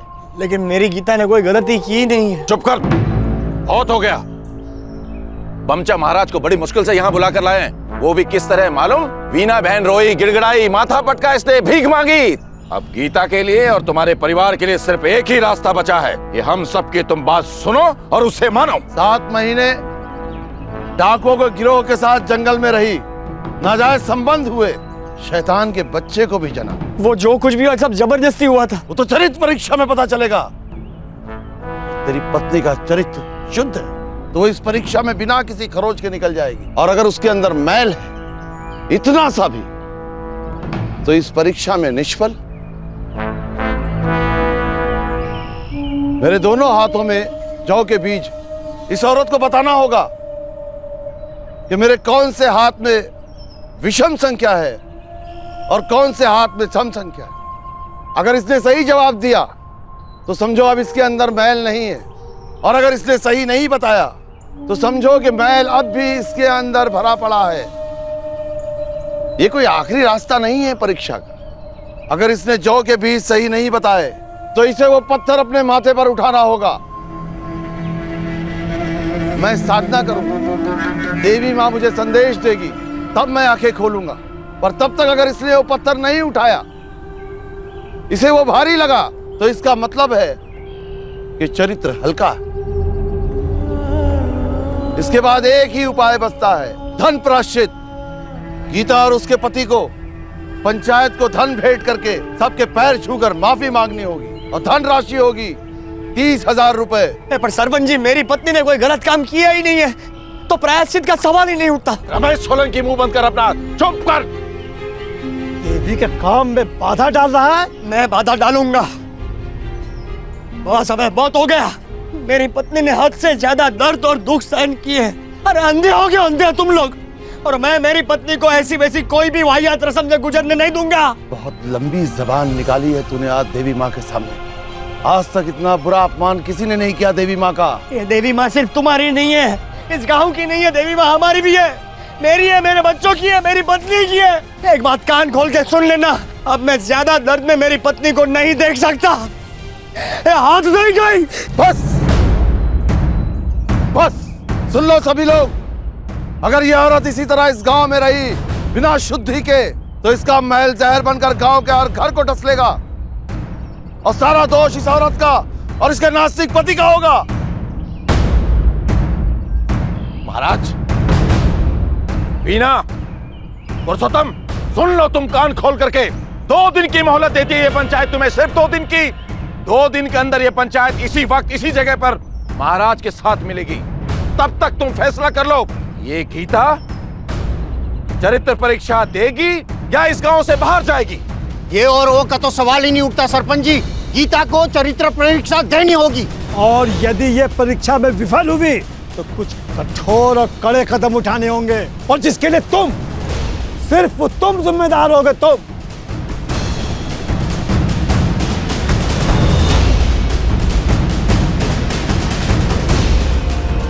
अब तो तुम बहुत हद कर रहे हो रमेश कुमार। गांव वालों ने हम पर बहिष्कार डाला था, हमने उनके तलवे चाटे, तब उन्होंने जो है थोड़ा सा रहम दिखाया है और एक रास्ता सुझाया है। अरे क्या रास्ता दिखाया बापूजी? आपको शंका है गीता के चरित्र के ऊपर? गीता का चरित्र पवित्र है ना, उसने कोई गलती नहीं की है ना। अरे तो देने दो उसे चरित्र परीक्षा, सबके सामने दूध का दूध और पानी का पानी हो जाएगा। तुम लोगों को बिल्कुल अंदाजा नहीं है कि गांव में कितनी नफरत है हम लोगों के लिए इस वक्त। हड़ में गए आपका गांव और गांव वालों की नफरत। मेरी बाड़ी गीता ने जो सहन किया ना, उसके बाद कोई भी इंसान गीता को नफरत करे तो वो इंसान नहीं है, कुछ और ही है। हाँ, देवी माँ इंसान नहीं होती है, और देवी माँ के प्रकोप को तुम भाड़ में जाने के लिए नहीं कह सकते हो। बापूजी, देवी माँ को मैं भी मानता हूँ, लेकिन इसका मतलब ये नहीं कि ये सब। तुम्हें कोई दिक्कत नहीं है? पूरा गांव तड़पे।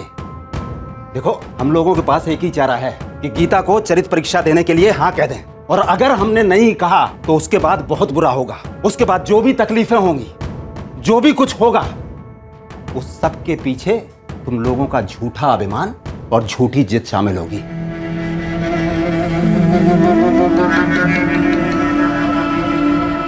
जिन लोगों ने इस अपहरण, बलात्कार, प्रेगनेंसी और सरकारी दुर्लक्षता का भार उठाया था, उन्हें अपने दर्द पर मरहम लगाने का वक्त भी नहीं दिया गया। उल्टा उन्हें और भी यातनाओं के बोझ तले कुचला जा रहा था। मारा महावीर, न ये सब सहने की ताकत है, न हिम्मत। मैं वादा करता हूँ गीता, अब आज के बाद नहीं।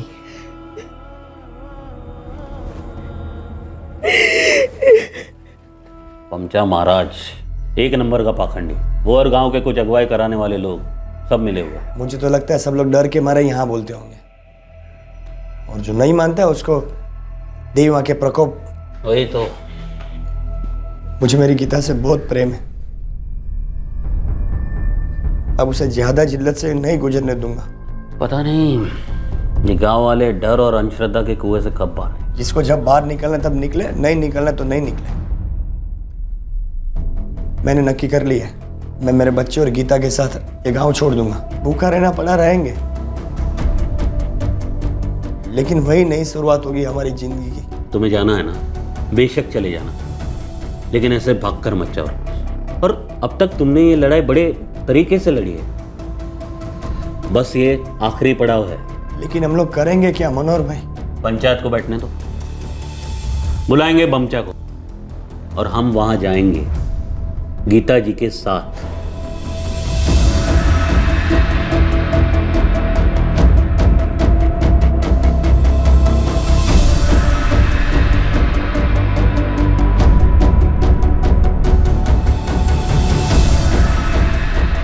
क्या सोचा है रमेश और गीता ने?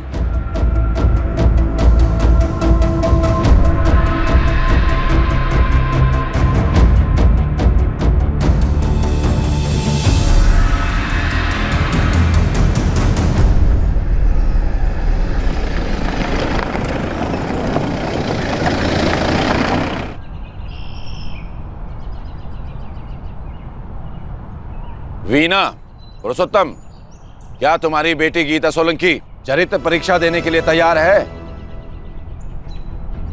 मैंने और मेरी पत्नी गीता ने तय कर लिया है,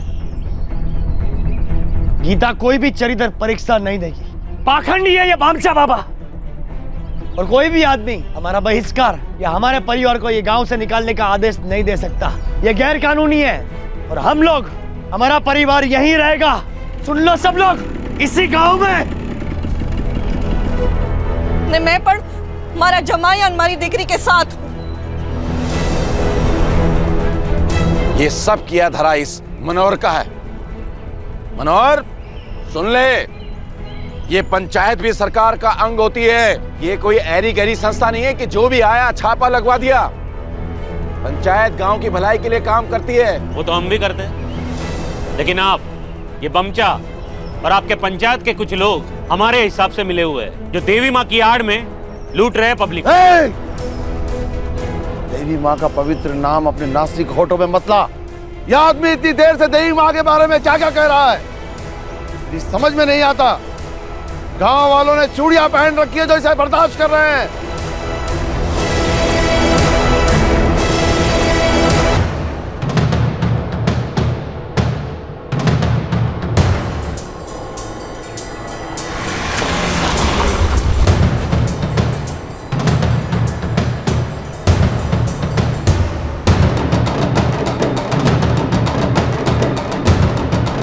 अरे बर्दाश्त तो अब तक तुम्हें गांव वाले करते आए थे बमचा, अब इन कैमरास के सामने बोलो, क्या है तुम्हारे फरमान, क्या है तुम्हारे शुद्धिकरण कराने के तरीके, और वो भी ऐसी निर्दोष औरत का शुद्धिकरण जिसके साथ ऐसा भयंकर हादसा हुआ।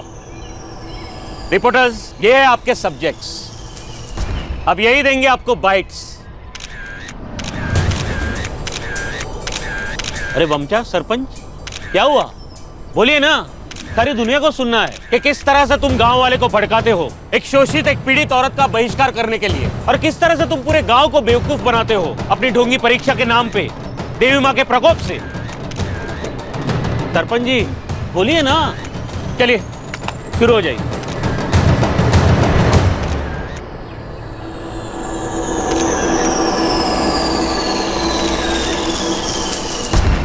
वैसे बमचा महाराज और सरपंच तो कुछ भी नहीं कह रहे, तो रमेश सोलंकी जी, क्या आप मुझे बताना चाहेंगे कि इन्होंने आपकी बीवी के साथ क्या करवाना चाहा था?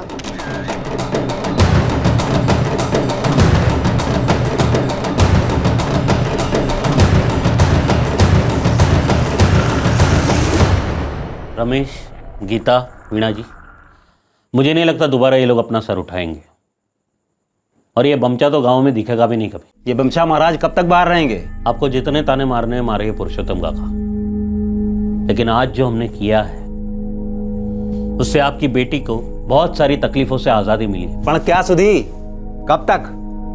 ये टीवी वालों को जो बुलाकर आपने नाटक किया है ठीक है, पर गांव के लोगों की असलियत आप लोग कभी नहीं समझेंगे। मुझे नहीं समझनी असलियत गांव वालों की, मौजूदा असलियत। मुझे तो एक नई असलियत को जन्म लेते हुए देखना है, एक ऐसी असलियत जहां पर किसी गीता को ऐसी घटिया और बेइज्जत कराने वाली परीक्षा देनी ना पड़े। एक ऐसी नई असलियत जहां पर गांव का सरपंच गांव का शोषक ना बने। एक ऐसी असलियत जहां पर बमचा जैसे पाखंडी, ढोंगी, क्रिमिनल्स आकर गांव वालों को धर्म के नाम पर खौफ ना फैलाए। आपको क्या लगता है अगर गीता जी ने इन पाखंडियों की परीक्षा पास की होती तो क्या ये लोग संभल जाते? बिल्कुल नहीं।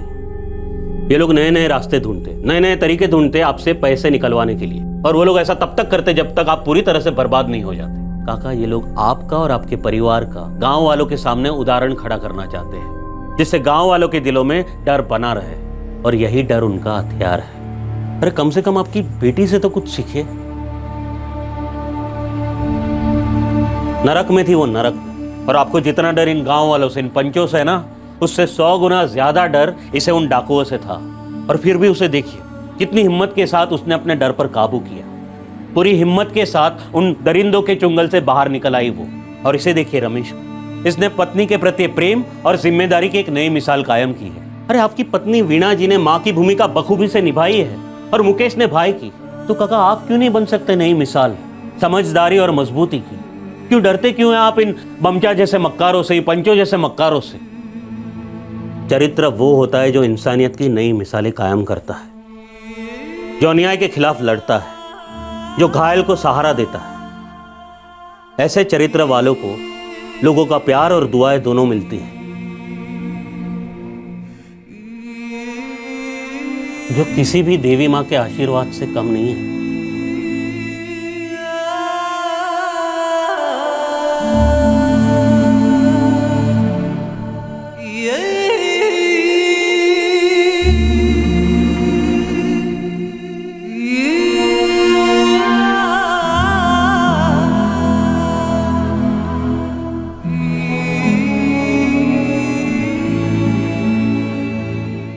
रमेश और गीता धीरे धीरे अपनी जिंदगी को जोड़कर इस सदमे को पीछे छोड़ने की कोशिश कर रहे हैं। वो अब भी गांव के उसी घर में रहते हैं, लेकिन उन्हें एक डर सा लगा रहता है कि कहीं सरपंच और बमचा का विरोध करने की वजह से बतौर प्रतिक्रिया गांव वाले उन्हें या उनके बच्चों को नुकसान न पहुंचा दें। बेहद दुखद और शर्मनाक है जो गीता के साथ हुआ। क्या क्या नहीं सहना पड़ा इस औरत को डकैतों के हाथों, लेकिन समाज में वापस लौटने के बाद उसके साथ जिस तरह का अन्याय हुआ, वो सवाल जरूर खड़े करता है कि आखिरकार समाज में कौन अच्छा है और कौन बुरा।